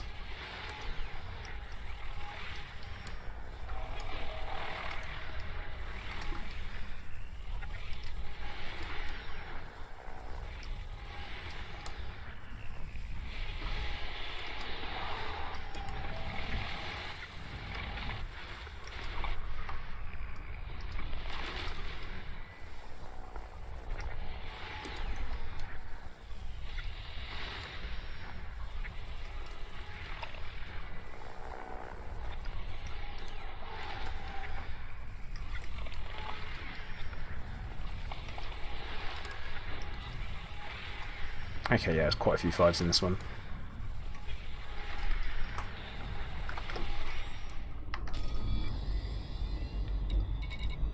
And, right, we've got one. We have got one.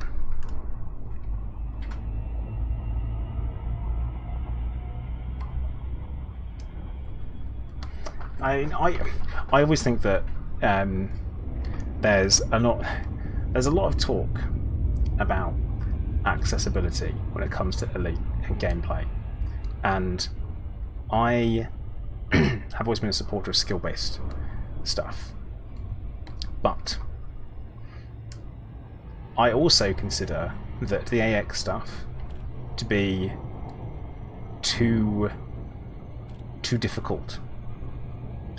Not everyone is going to be able to do it. That's a fact. It's like, regardless of how much you practice, you are not guaranteed to be able to learn how to do something and build up to it. Like, anyone can have a really well-engineered ship and go take on NPCs. Totally cool. Not everyone's going to be able to have a really well-engineered ship and then come take on Thargoids, no matter how much you play.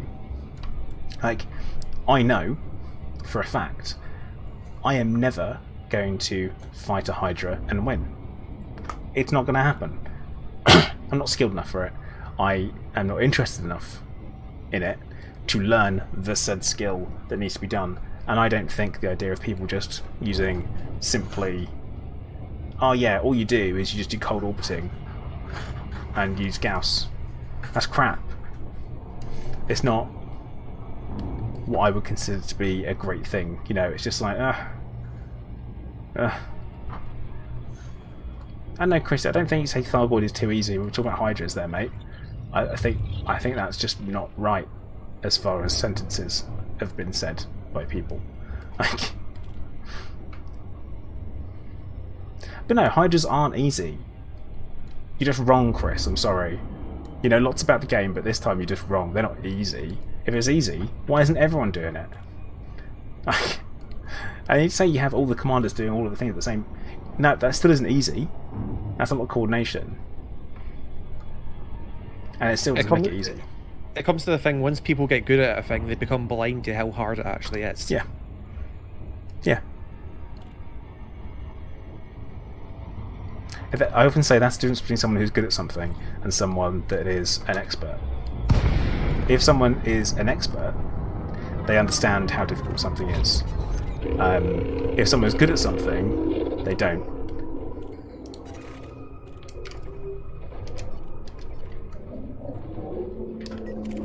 Look at him booping his way through everything.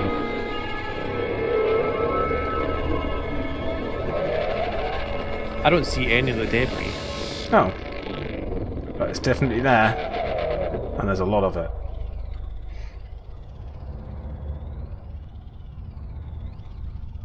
Okay. I mean, I'm ready when you are. Yeah, I'm ready. Away we go.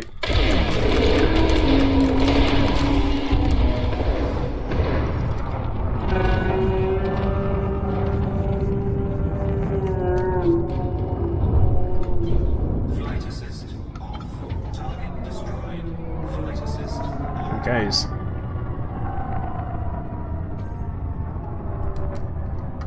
Frameshift drive charging. But yeah, I don't know if I've seen any others.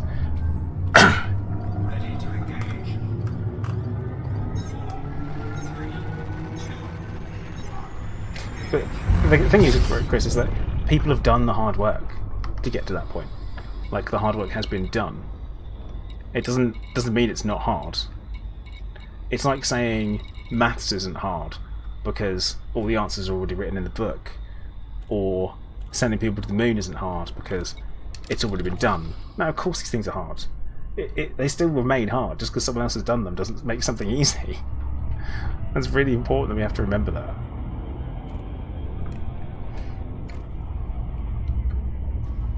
Oh, that's threat 3, so that's garbage.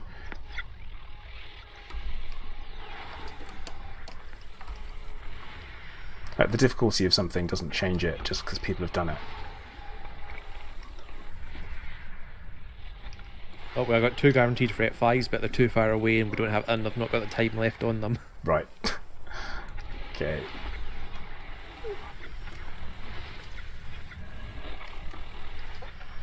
Yeah, there's a lot of signal sources here. Like, a lot. Lots of them threat 5 as well, so...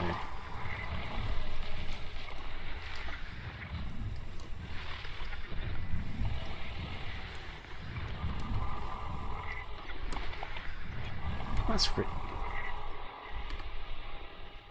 Is there something there or not?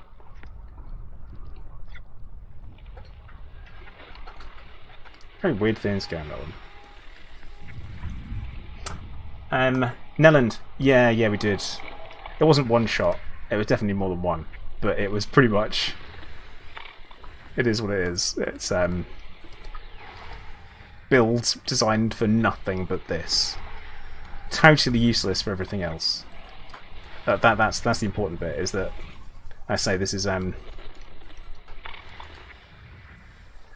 preparation versus skill. This is just simply preparation. Okay, got guaranteed threat 5, only 2.5, well 2,000 away, and 14 minutes on the clock, so we'll go for it. Right. See, now, my first solo against Cyclops was when all we had was AX missiles and AX multi-cannons. And of course you can only have 4 of them. And I went for AX multi-cannons, and it was a nightmare. I overheated myself 600% because I forgot to turn off silent running to burn off the caustic. I just cooked the inside of my ship completely, but that's what you're meant to do. That was pre-decon limpets.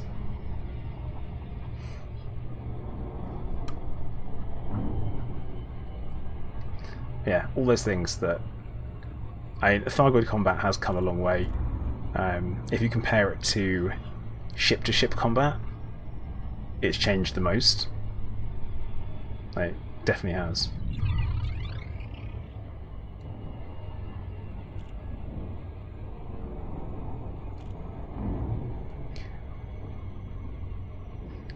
Are you flying like that to make me look good, Weejet? So that if I loop it, it doesn't look so obvious. I'm just looking at my main monitor and I forget to put down. That's what I do. My excuse is I always look over at chat. Yeah. And it's like, yeah, have a look, and that's what happens.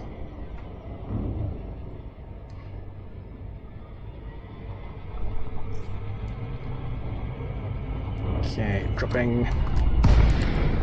There it is.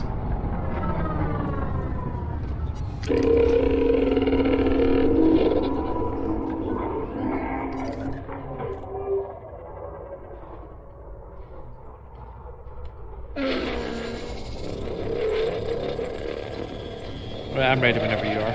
Okay, cool.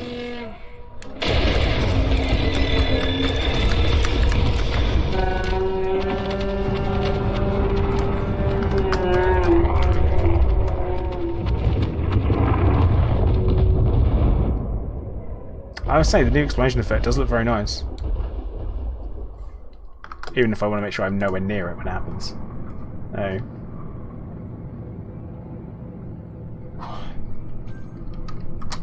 Shift drive charging. 4, 3, Well, Nelland, I can tell you that this only works against Cyclops. So, I wouldn't say that. I wouldn't say we're winning the war. Well, you could do it against bigger bigger interceptors, but you'll need a lot of people. Yeah. Yeah. Right, I think we're onto the the non-guaranteed ones at this point. Unless there's more that's...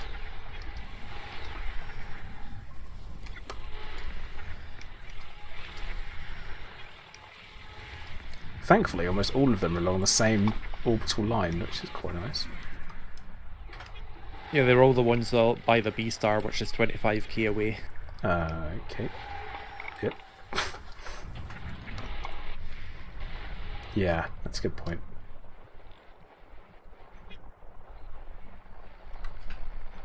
But this is what I keep saying. Like, the preparation is that it wasn't easy to get ready to do this.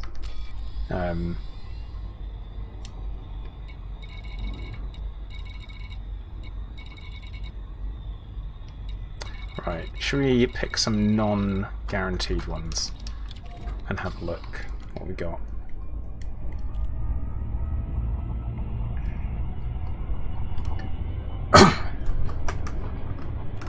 Nails, yeah, I think weapons should be reloaded when stowed.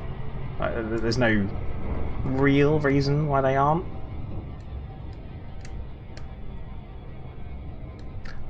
I can only imagine people cheesing it in some way. But maybe a reload when you go into Super Cruise or something with weapons stowed.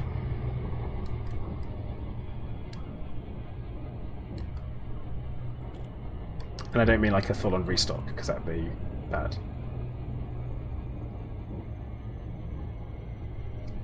But yeah, Joe, so the reason why I am running away as soon as we blow it up is because it releases a huge caustic cloud, which immediately starts doing hull damage. And the way it eats away your hull is a percentage, so even if you've got a huge hull, it's still going to be eating away at you. It's pretty much the same rate as if you're in a small ship.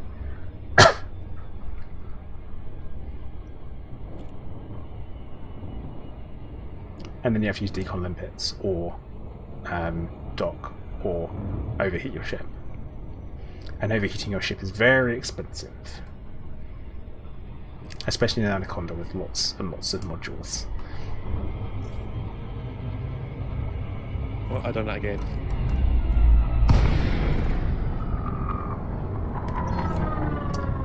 Well, this is got to be the least threatening Threat 5 I think I've ever been in. Because there is nothing here.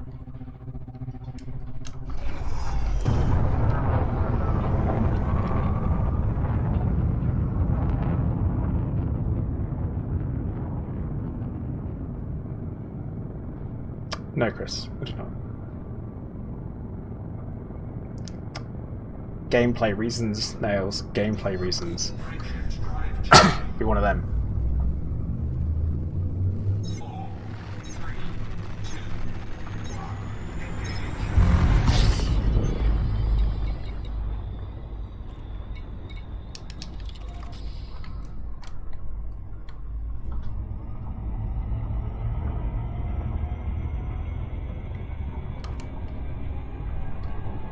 head over to the next one.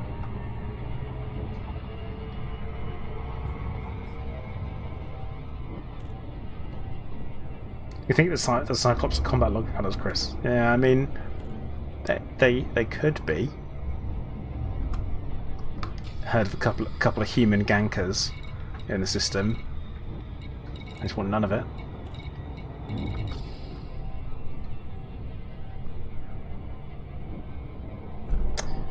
So, Cheesecake, you think, what is my view on the bases? Top part looks like it opens, maybe releases a Goid. I don't know. I think it's just more that it's designed in a way that we know what it is immediately. I'm going to overshoot this one. I think it's designed to look familiar to us, whilst remaining alien-looking enough. I think it's more that, because there's a very distinctly biological flower theme, isn't there? I don't think the top part on them looks big enough to actually release an interceptor. It would have to be a scout, if anything.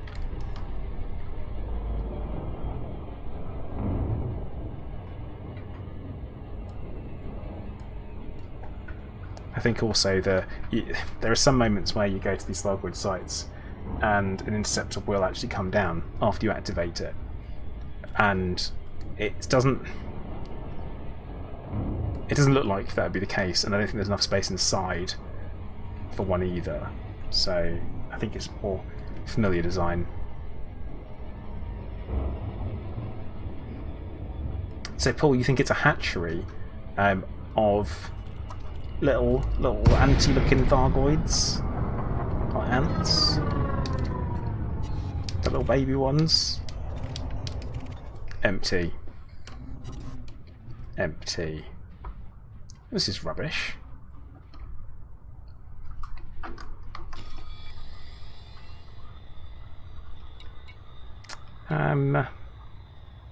Could hop over to Maya. Yeah, could Or do. Celino. Go to Maya.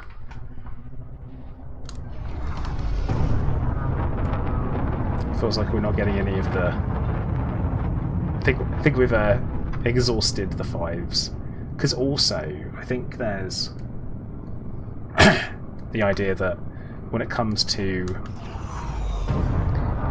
the signal sources for the Thargoid ones, is that when you detect them, there's actually a length of time that has to go by, or does go by, where the Thargoid then leaves, even though you haven't jumped in. I think that happens. Or there's evidence to suggest, should I say.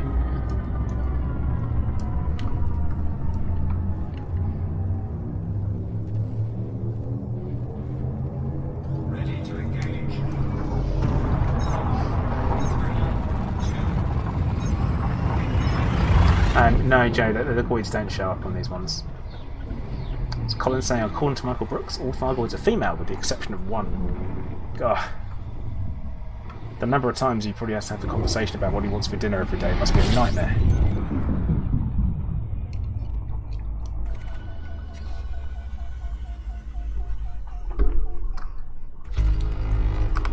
It's more of an in-joke, because my wife and I constantly have this struggle, like every day.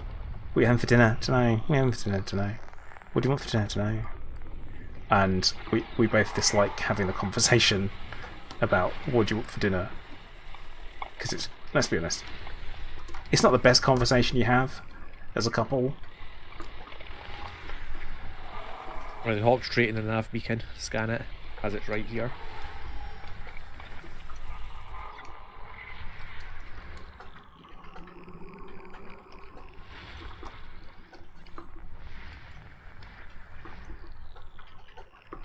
I'm scanning what signal sources I can.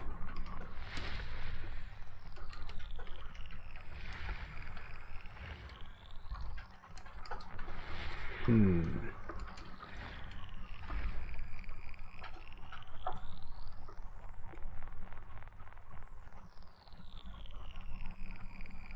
mean, there's 171 signals in the system, so I'm obviously not going to get all of them.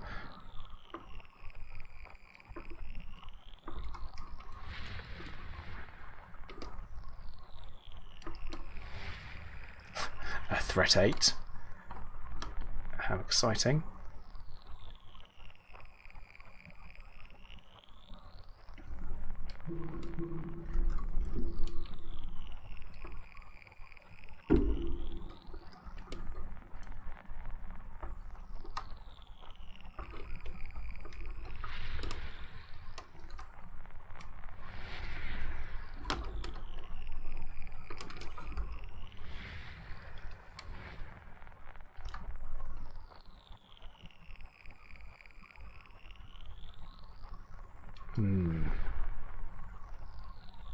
I've not got many non-humans here.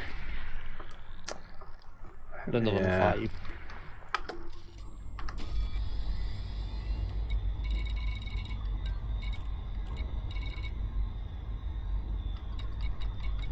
Yeah, I've only hit 1-5, and it's not. And they're very far away. The 1-5 I've got is close. Actually, wait, is it? No, no, it's not. No, no. it feels close because it's 132,000 light seconds compared to the 300,000 that everything else is. So Probably jump back to HR as most of the sources is probably refreshed there. yeah, By now. I think so.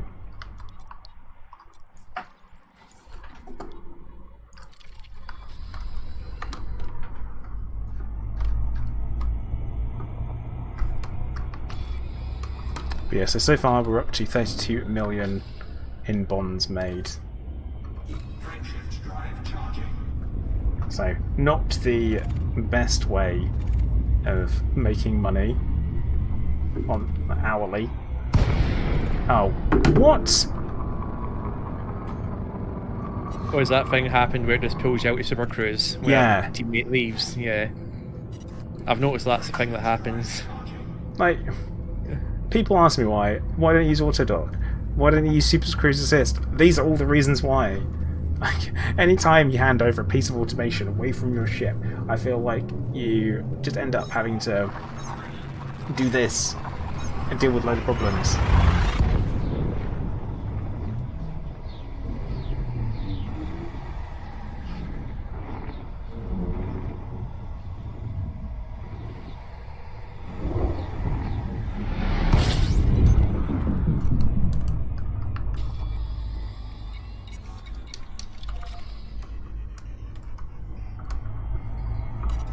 You're dropping at the nav beacon. Yep.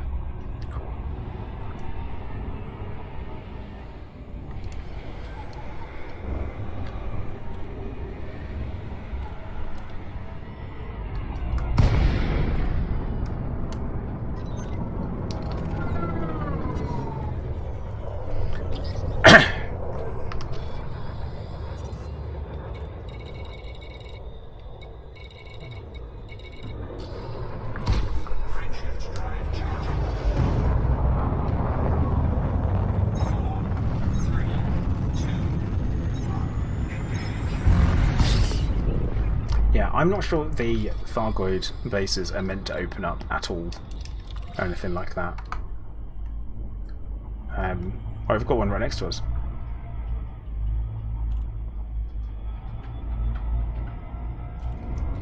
We're 202 light seconds away. But yeah, I'm not sure there's supposed to be any movement with the Thargoid structures apart from what we've seen. I'd like to see more happen with them. Like anything. But I think a lot of storyline around that is being held off. At least the ground-based stuff is going to be held off until console release. But at the same time, all the stuff we've had going with Hyford's Cache does seem to lean into the idea that we've attempted human Thargoid hybrid vessels and pilots, and it's all we need is the vessel to try it out with, which is entirely possible what the Orthros was, which is kind of like the main I think the main theory kicking around at the moment. See, the sites do look like they do open up, but Will they? I don't think there's any system in the game right now to open them up. Maybe it was just like a plan they had for the future that never happened. Yeah, I mean, we have the Guardian structures in space, Guardian beacons that open up and move, and then they do have the doors on the Guardian structures that open. So there is a bit of a hint that things could move.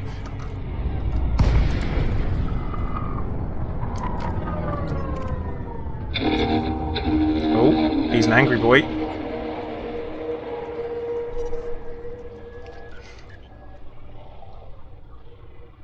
Open any second. Hey Kuro, how you doing? Fortunately... I'm gonna hit him. I'm gonna fire. Oh, okay. Alright.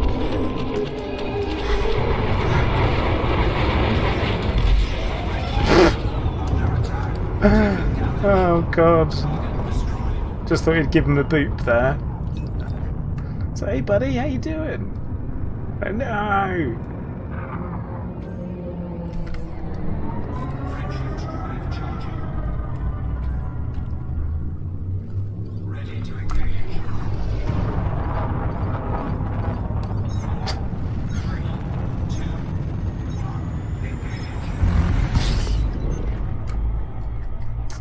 Okay. We've got Was a threat 5 right next to us, but it's not a guaranteed. There's one that's 0.28. 0.28 light seconds.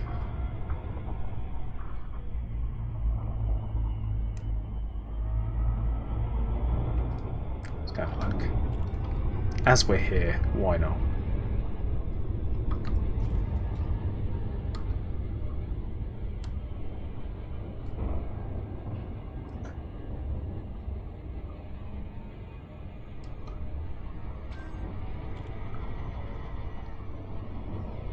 Oh, you dropped on there. Yeah, this one's empty. Right. Because there's another one. I think we get different signal sources. Personally, I'm reasonably sure that happens. Yeah, I'm pretty sure they're all client side.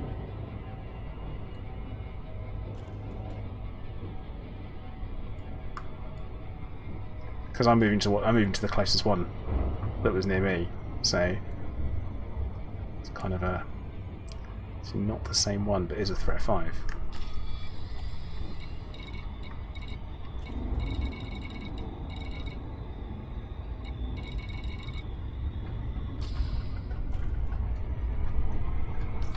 Plenty of 6s. Just what we need.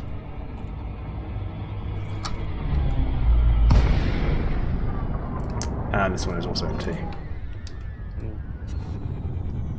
But full of destroyed Imperial ships. Take that, Imperials.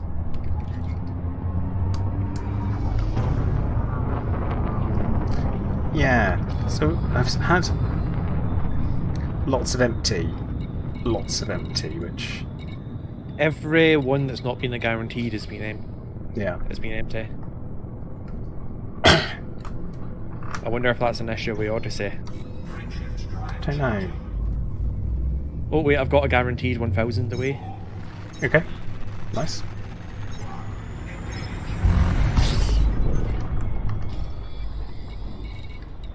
Which I'm going to have a quick run down and see if I do. No. No, I don't. Cool. Alright.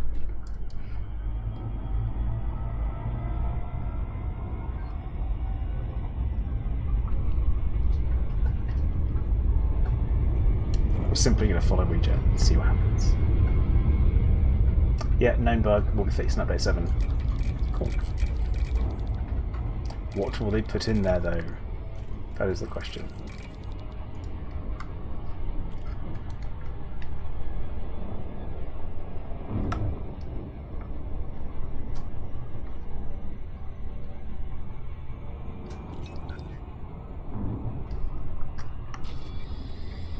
Okay, so it's 40,000 so far. 40 million, sorry.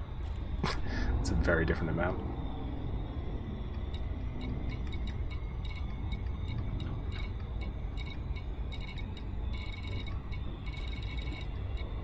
Yeah, I've got no threat 5s that are guaranteed at all in the system.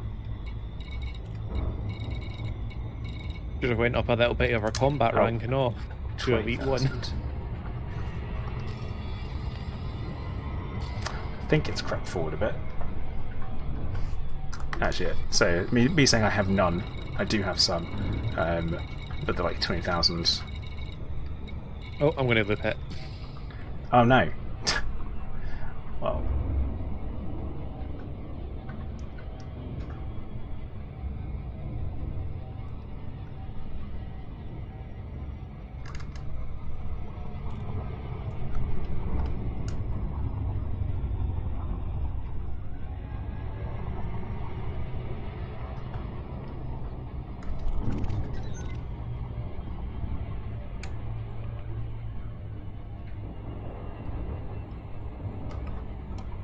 Are you on it? Or are you lined up to drop? 1 light second out.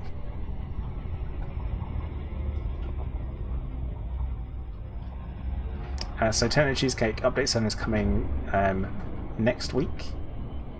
We're in delayed a week because of problems with a community goal, apparently.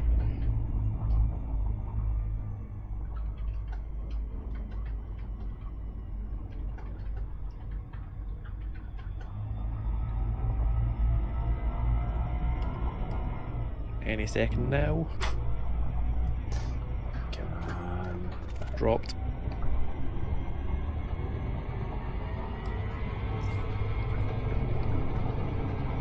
Oh, angry one. Oh yeah, there he is.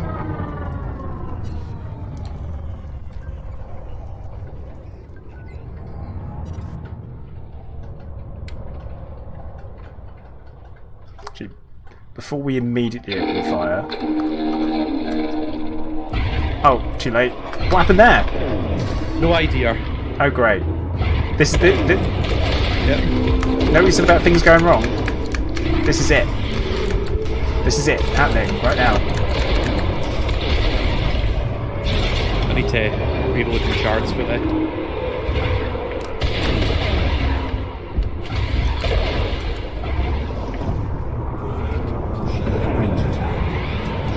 Oh, that's not great.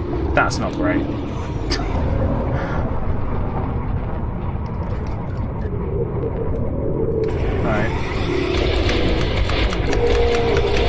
Right, okay. It's a recovery. Not a great one, but it's a recovery. Always one that goes wrong.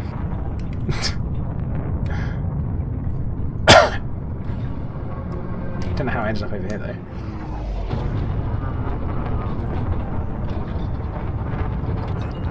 Well, I would say that was overall a success.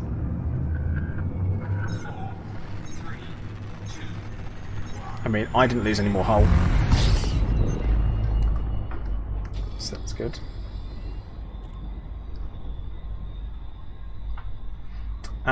Joe, that's not true. They don't attack automatically if your weapons are deployed. Yeah, I always automatically deploy weapons the second I drop. It's if you're within 500 meters for too long, Yeah. That's when they get annoyed.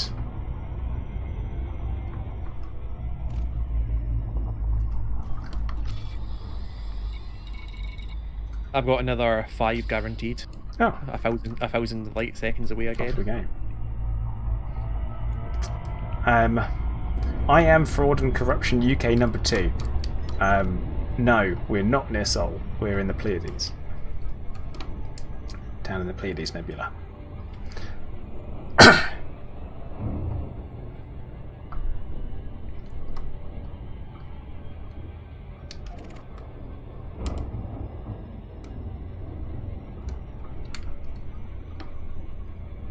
Now, Widget, don't overshoot this one. I'll try not to. It's exceptionally rich coming from me saying that.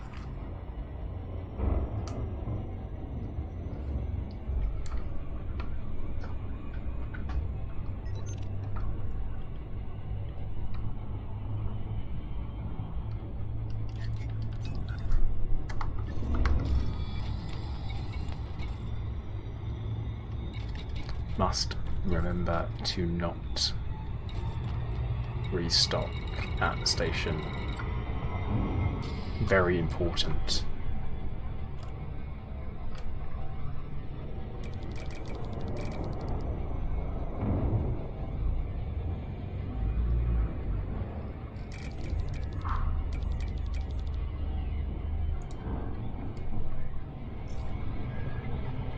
Oh. Oh no. Oh no! I didn't spot that you were slowing down.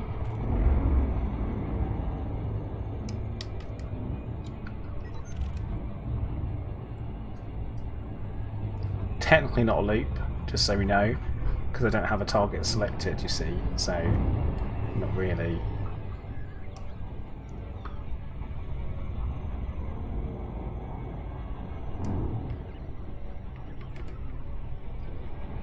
I did slow down very suddenly as well. Oh, okay, well, I appreciate you attempting to take some of the blame off of me there. That's Always. I always hit 0 throttle, then go back up to the threshold, so I can get a 6-second approach instead of a 7. Oh. Well then.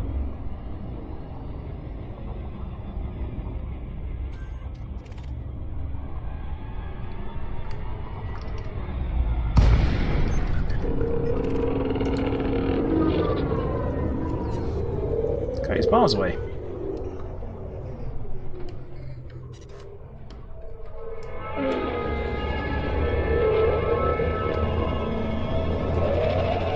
Gonna attempt to come up nice and close next to you. I'm gonna give him a scan. Oh, how exciting. Uh-oh. Bit close. Bit close. I'm a bit close. I think... I think if he comes close to you, it's fine. It's when you go close to him. You scanned him? Yep. Okay, let's do this. Unfortunately, my shards were short there. A little bit short on the shard reload again. Need to pay attention to that. Target destroyed. This feels wrong, doesn't it?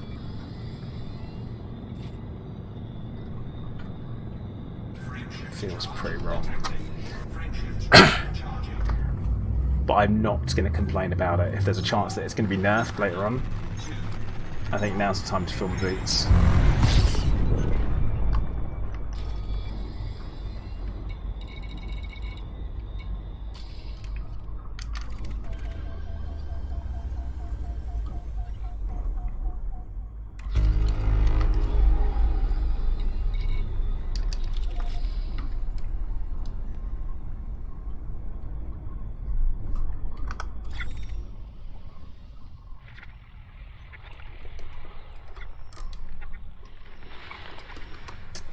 Let's see, I've got some new signal sources. Drop in.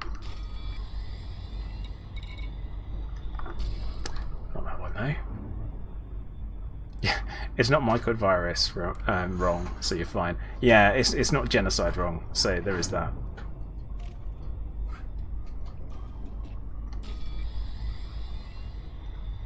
Alright, I have a non-guaranteed, which is going to be empty, so we're not going to drop in on that. I have another guaranteed, but I'm not sure if we'll make it or not. How far is it? 11k, and I've got 6 minutes left. Nah, we've got time for that. Yeah, I will try and go for it.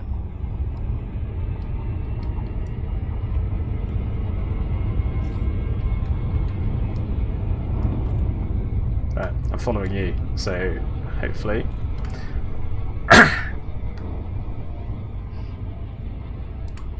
Thing is, right, Colin, I don't mind the gibbing. It's totally realistic. It's totally realistic that a group of ships with all the right weaponry could sneak. Well, no, essentially just shred an enemy ship. Totally fine. I'm alright with it. No issues whatsoever. Maybe on your own solo. Probably not. But like I say, if you've put the preparation in, then why shouldn't you get the benefit from it?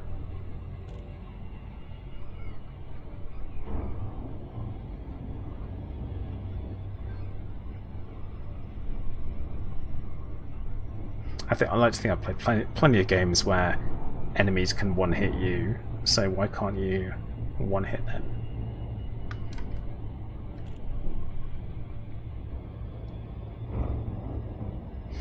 Hey Giz, how you doing? Nails, you're asking, instead of 2 anacondas, think it's enough with 1 anaconda that launched 2 guardian fighters being made of paper? No, it's not enough. Definitely not enough. Nails.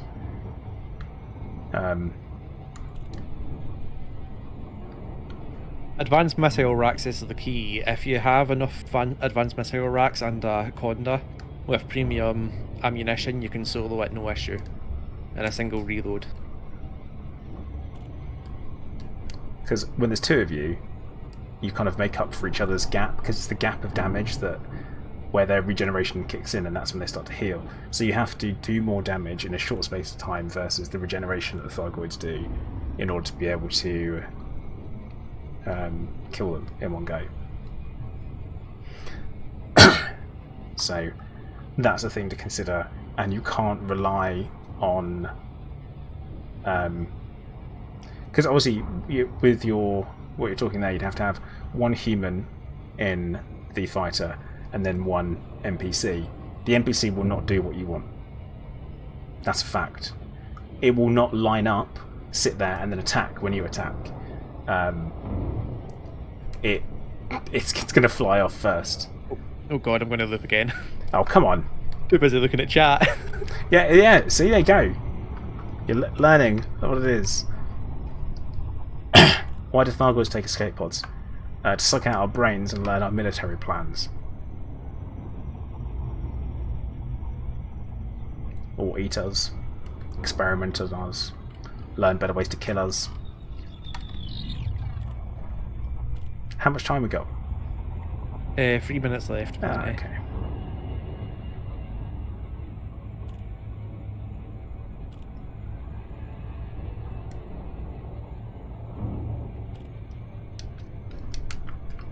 That's all I can think.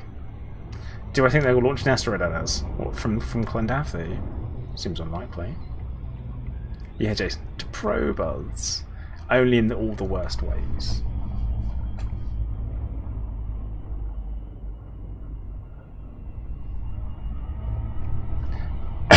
Well, Techno Cheesecake, you've got to see that we're encountering them in non-populated areas. So the chances are maybe they haven't got food yet either, and that's why. Yeah, fortunately I'm looping around now because I didn't know where you're going, because it's really difficult to see or guess the position in space someone's on their way to.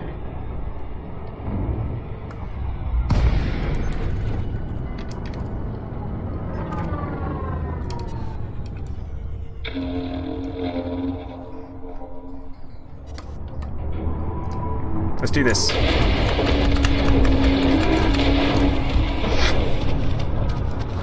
Oh, that was some tight flying. Target destroyed.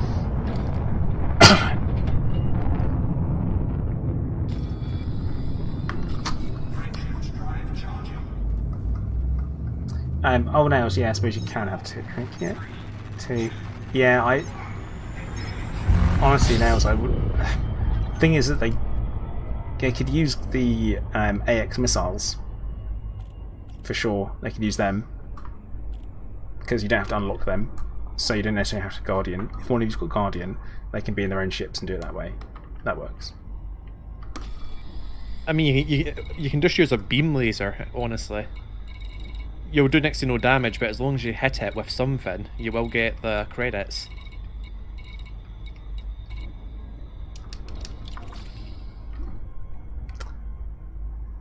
I've got guaranteed, but it's 2.5 minutes and 13,000 away, so I don't know where that one came from, because it certainly wasn't there before.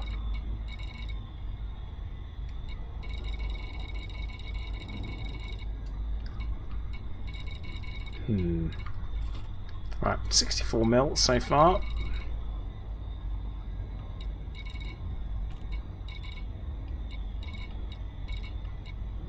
Yeah, I have no more guarantees. Unless you want to do a guaranteed threat 7. I mean, I've got guaranteed threat 6. I mean, if we're talking about being daft and being silly, then that's always an option. It's going to be rough. I think if we're going to do it, it's going to be rough. Definitely doable.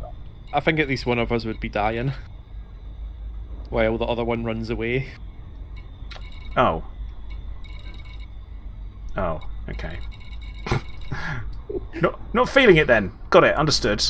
That's I understand.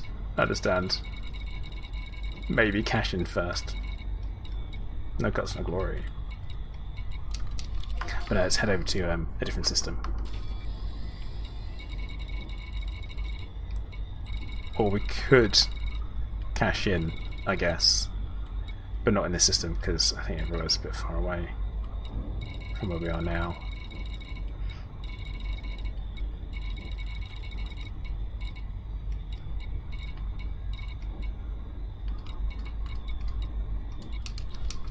Gonna head over to Atlas. Frameshift drive charging. Yeah, see, don't jinx myself. That does sound like something I would do. Like, a lot. 4, 3, 2. I hope that pulls you out of Super Cruise, reach out. Just to be like, ah, see, got you too. Yeah, I've not got a nav lock on. Oh. That was a one-off pro-rock. That was an absolute one-off that you called me getting hyper-addicted. Oh. Why did I come to Atlas? What a huge mistake. It was the same distance away. Yeah, exactly. It's like, oh, what a mug.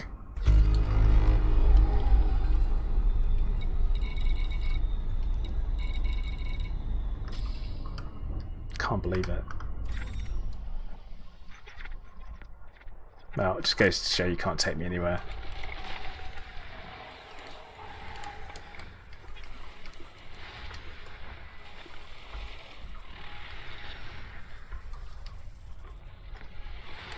Well, let's actually see if they got any threat 5s. Threat 9. I mean, I would like to end the stream up on money, so if I can avoid a rebuy, that would be good. Alright, so they're all super far away. Actually, a couple of threat 9s.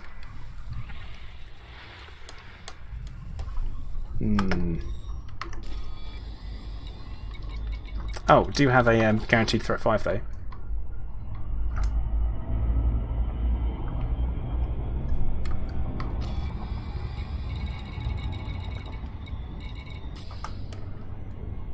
I mean, it's not a bad way to get 8 mil. And because not every single signal source is the one you're looking for, I don't feel like it's as cheesy as it could be. Well, after flying the Courier for so long, I'm used to when I turning around in space, I go straight upwards and I turn my headlock off and look straight up to see where I'm going. But doing that in the Condor, you're just faced by a metal panel. Yep.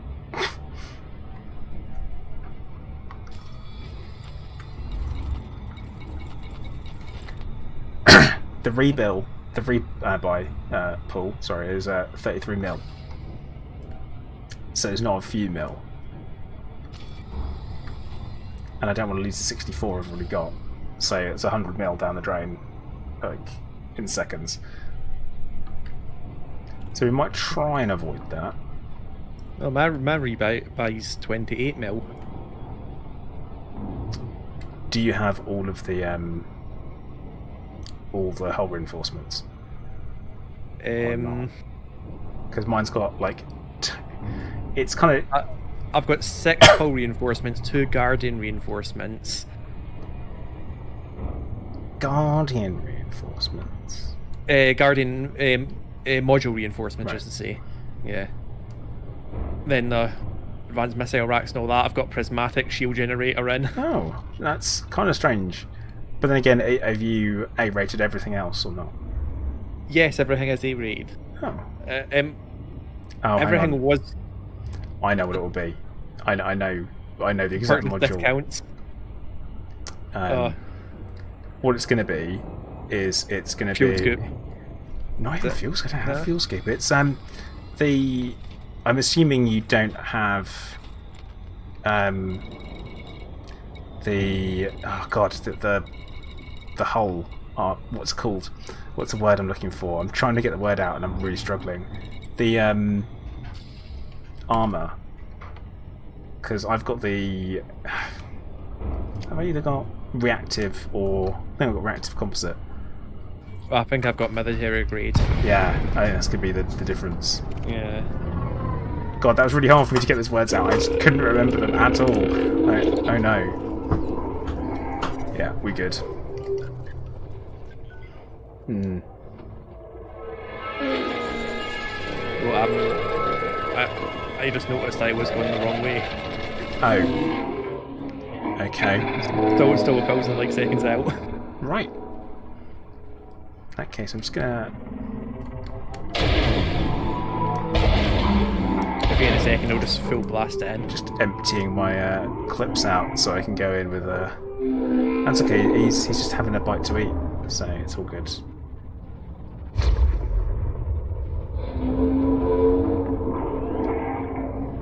Can you see all the debris in here?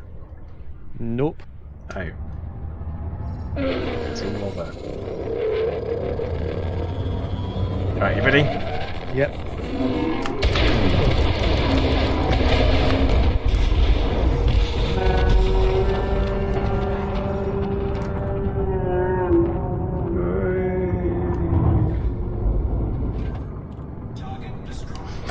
No, there are no motherships in the game. That is a fact. For those that want to do such unscrupulous things as file dip or pull off like memory logs and stuff, then there are mentions of them in there, but there's also a mention of a bunch of other stuff in there that has never been seen. Amber Clipper. Yeah, Panther Clipper. But the Panther Clipper has been in there since like day dot. Like 2016. Yeah, it's been in there for such a long time. It's a meme at this point. And you got to think, why do you want one? I can't think of why anyone would want one. And the only response I ever seem to get is, "Oh, in the original game, that's cool and all, but we're not playing the original game." Right. Oh, it's a multi-crew thing with loads of people and that's cool, but we only play the game.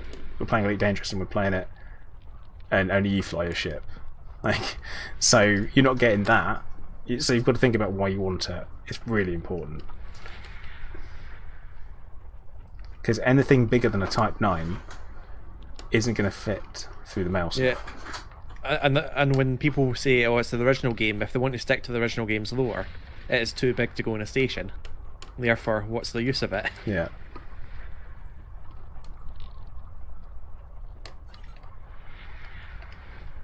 Oh, I've got that awesome drift because I'm zoomed in too much. Yeah, I want one because reasons. That's it. I mean, I think what we want as players is simply just new ships. A few new ships. And I'm going to pitch something that loads of people have heard me pitch before, but maybe those who are watching haven't. Hear me out. Hybrid Guardian ships that come in small, medium, and large flavours. Because currently, we only have Guardian fighters. What is the actual reason we can't have that technology scaled up? And I'll add to that. Go on. Get for the Guardian hybrid ships, get rid of the experimental module limit. Wouldn't that be good? As a bonus for using these ships. Yeah. They might be a little bit weaker, but you can have way more firepower. Yeah, I'm in. Like the idea of having these Guardian ships, I've banged on this for ages, because you've got to think about the Guardian hybrid fighters is that they start at what number? It's not 1, is it? They don't start at 1. So they start at let me have a look. Alright. The XG, what are they, or whatever? XG9, that's the Lance, is a 9. Look at the ship launch fighters, have a quick look. XG9, 789. So it starts at 7. So it starts with the. Where's 1 through 6? That's my question. Is where's 1 through 6? And they could easily be too small, too medium, too large. It'd be wicked. So Reject, have you got a signal for us to go for? Nope. Ah. It's a shame. I think we should go hand in though. I'm getting a bit nervous with 72mm hanging around. But I'm like, oh, it seems shit. Okay, I'm going to go to Silene. I remember that time I went AFK in Super Cruise when I had nearly $1 billion worth of Thargoid bonds on me, Oh, no. and I came back to a death screen. Oh god, what did you do? Run out of fuel? No, I just got interdicted by a pirate because I had a Thargoid heart on me. Oh. Oh dear. Well, here's the thing, Colin. The 1 through 6 aren't mentioned anywhere at all. And Chris, 1 through 6 aren't normal fighters. They're not.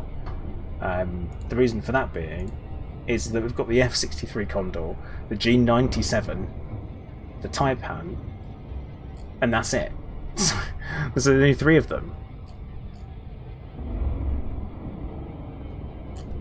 And obviously then they have their variants of, which is way more than 6. So, it's not that.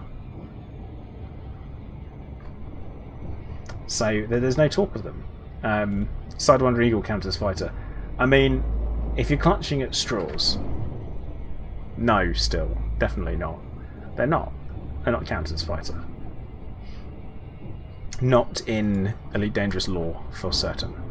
Even though it says in places that the Anaconda, the Corvette, and Cutter are capable of launching ships of that size. But then, that only makes 5.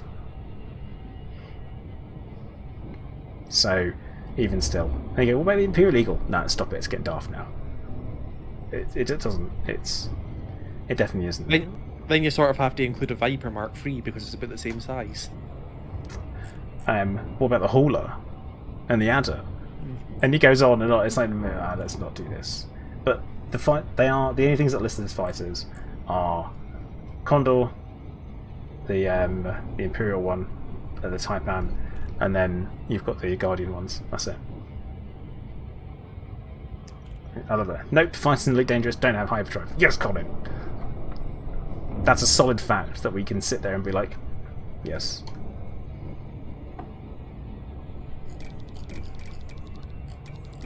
I like facts. I like working in hard, uncounterable facts. Are the best kind of facts.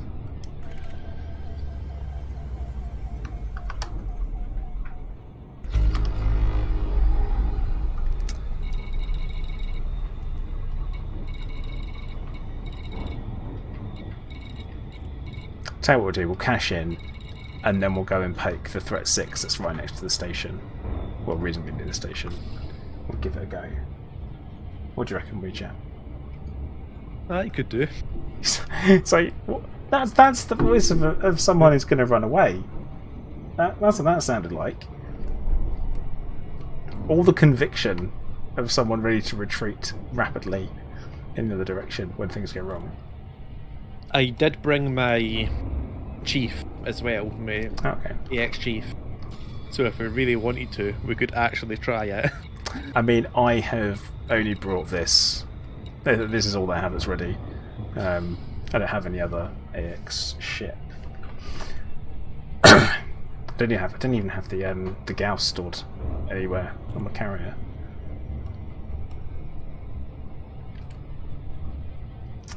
Tinted Cheesecake, no, rogue planets do not exist in Elite Dangerous.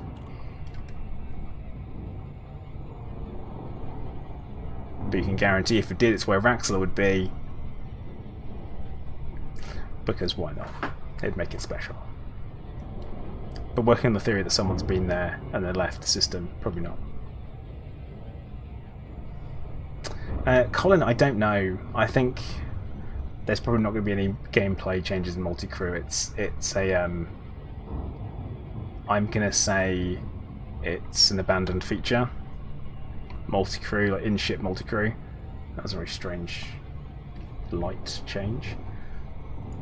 Hopefully they fix the getting left behind on planets when you jump out and that. Wait, does that happen? Yeah, well, yeah, you know how you get disconnected if you try to jump in the ship and that when you're in multi-crew? Well, physical multi-crew, I should say, in Odyssey.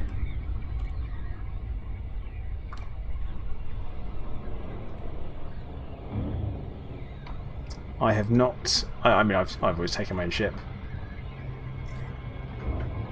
Lee, no, we can't land on planet surfaces because fighters don't have landing gear. But apparently it has been a feature that people have requested that it would get. Oh, what? Don't know what happened there. It just pulled us both together. I didn't hit the planet, I never hit it either. and that was weird. I don't understand what happened there. But yeah, fighter craft do not have landing gear. So that's kind of the problem, Lee. But yeah, people have requested it, saying that it would increase the option of gameplay if they did. And I agree. I don't think there's any game-breaking reason why that couldn't be a thing.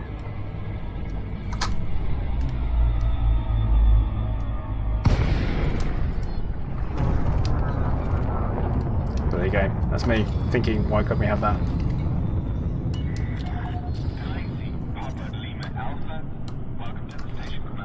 The only thing about that, Colin, is talking about the Dark Wheel headquarters, and people assuming it's from Raxa. The Dark Wheel are dedicated to finding Raxa, but why'd they be dedicated to somewhere they've already set up and live? You know, it's like me being dedicated to finding my own flat, but calling myself an explorer doesn't make sense. Don't do it, WeChat. Don't do it. I forget how slow the ships are. Yeah. I just crashed into the station. Hey Derek, so you're Robigo at the moment? Getting those sweet materials and money out.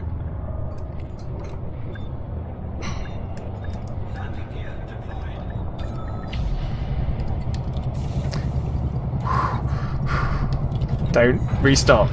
Don't restock. Do not restock. I almost clicked it. Almost did it.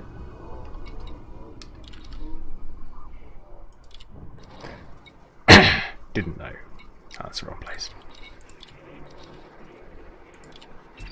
Oh, why did I get minus 3%? Have I got an active... Oh, come on.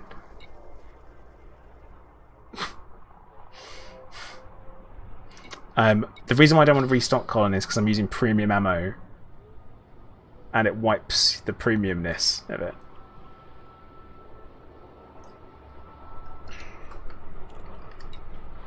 That's why. So I'm going to leave before I accidentally click the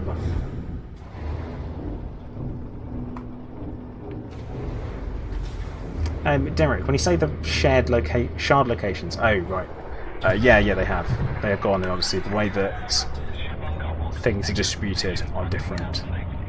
So yeah, the crystalline shards are gone. Sorry, I read that as shared locations. I'm like, what?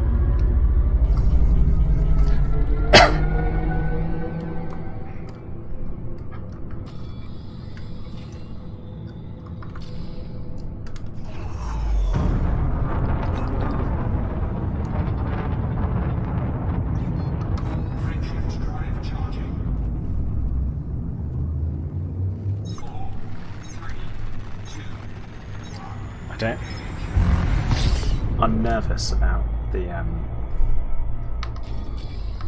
Oh, yeah, that's great, that. That's not annoying at all. Navlock. Oh. Who you navlocked to me as well? Yeah. Yeah. Oh my god. Stuff that shouldn't happen that does when you're playing games. Yeah. Yeah. Nervous about the idea of a basilisk. We know we'll try it and we can always run away if we need to. It's fine. I'm totally fine with the idea of running away.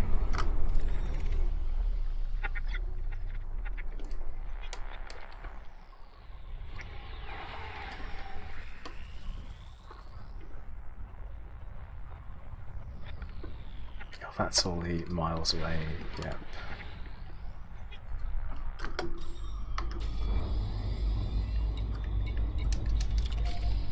Got one that we're practically right on top of.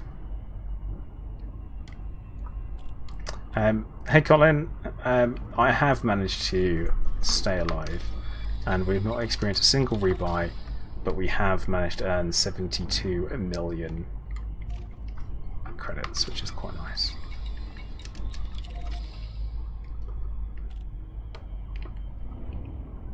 Yeah, I mean, the good news is, Paul, is that we can just run away. Like, proper run away. And go up into Super Cruise and be like, yeah, let's decide that was a mistake.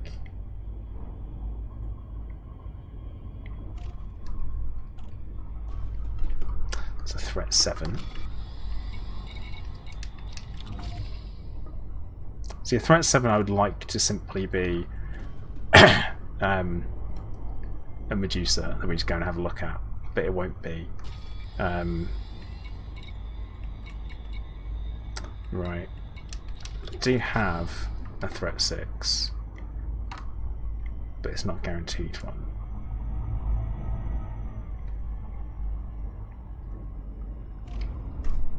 I do have a guaranteed threat 7. A guaranteed threat 7. Well, I think we should go look at it. It's 2k light seconds away. We'll go look at it. Because that way we don't necessarily have to engage. We can just look at the pretty patterns and hope for the best.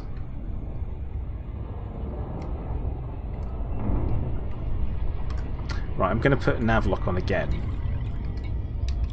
so don't overshoot. Do your orders.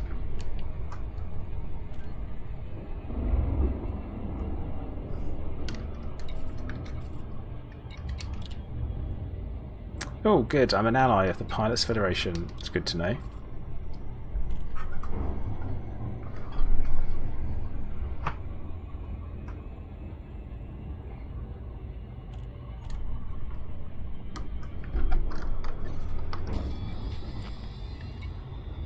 Yeah, because I don't have prismatic shields on my Conda, because I don't think I have another size 7 one kicking around. Ooh.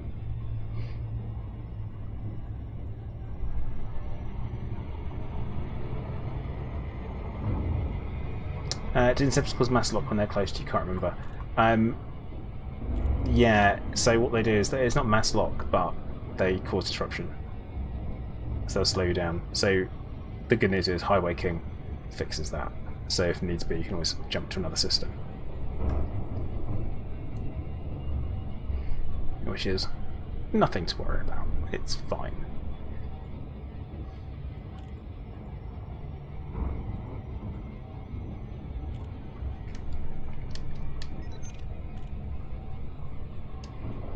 How far to go?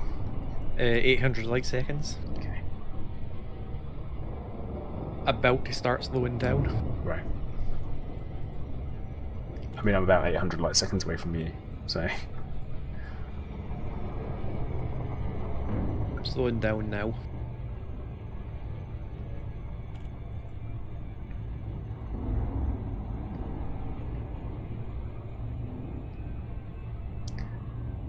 Oh, I thought I was slowing down, but I was going faster. So that's what's fun. I think it just re-instance does.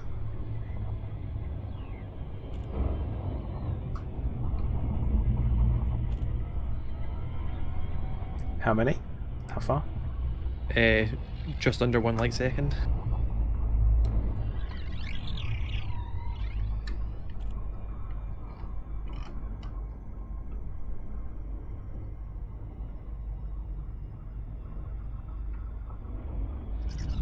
Oh, come on. Anyone watching on the stream would be like, dropping now. like that. Absolutely ridiculous.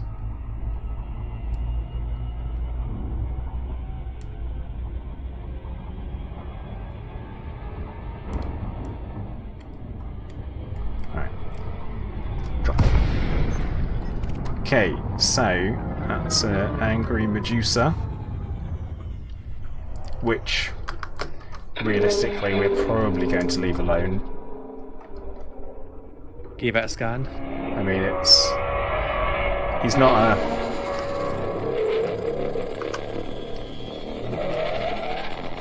He's not the most chilled out looking fella you've ever seen.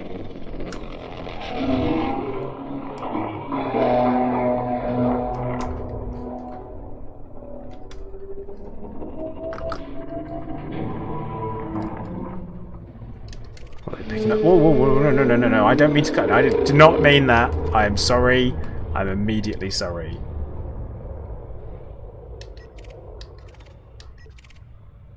I did not mean to trigger them in that way. And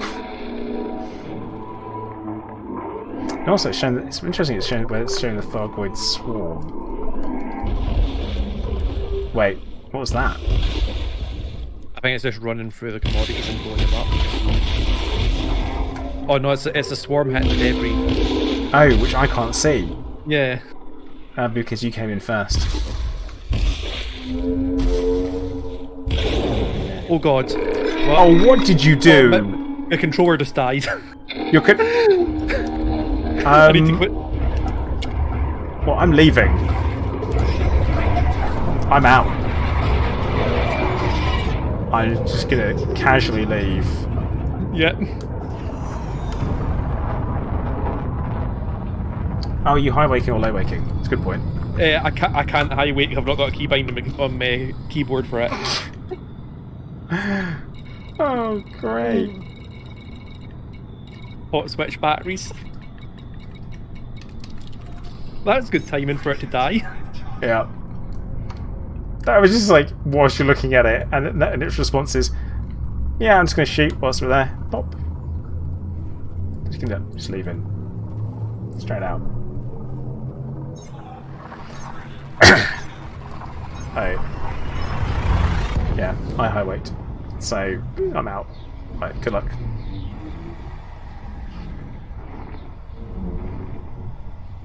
Yeah, I'm not doing it. Not with shards. Definitely not with shards. I'm not risking it.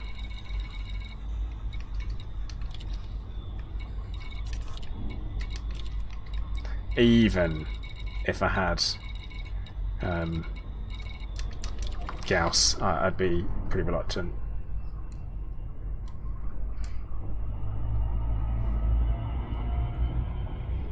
Are you out yet?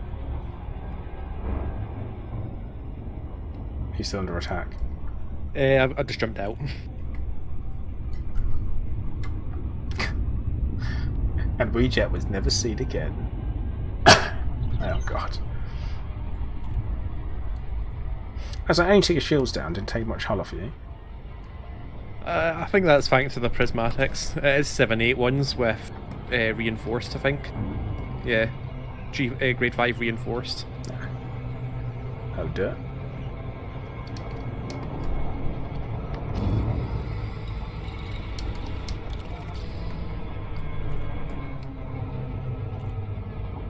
Alright, I think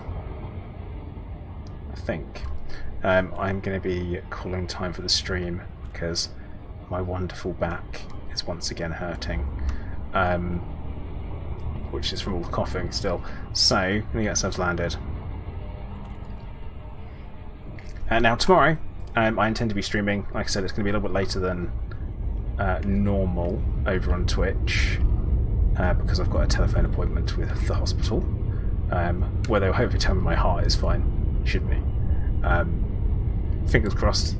Hooray! But yeah, we'll be playing some Fallout 76 tomorrow, I think, because I've been really enjoying it, and I can't put it down, to be honest. God, WeJet, they're just not leaving you alone, are they? Like... No, they're not. It's only a security scan, so... I'm just going to submit to it. So, I'm going to say thank you very much to everyone that has been watching. WeJet, thank you for hanging out and giving me a hand. Appreciate it.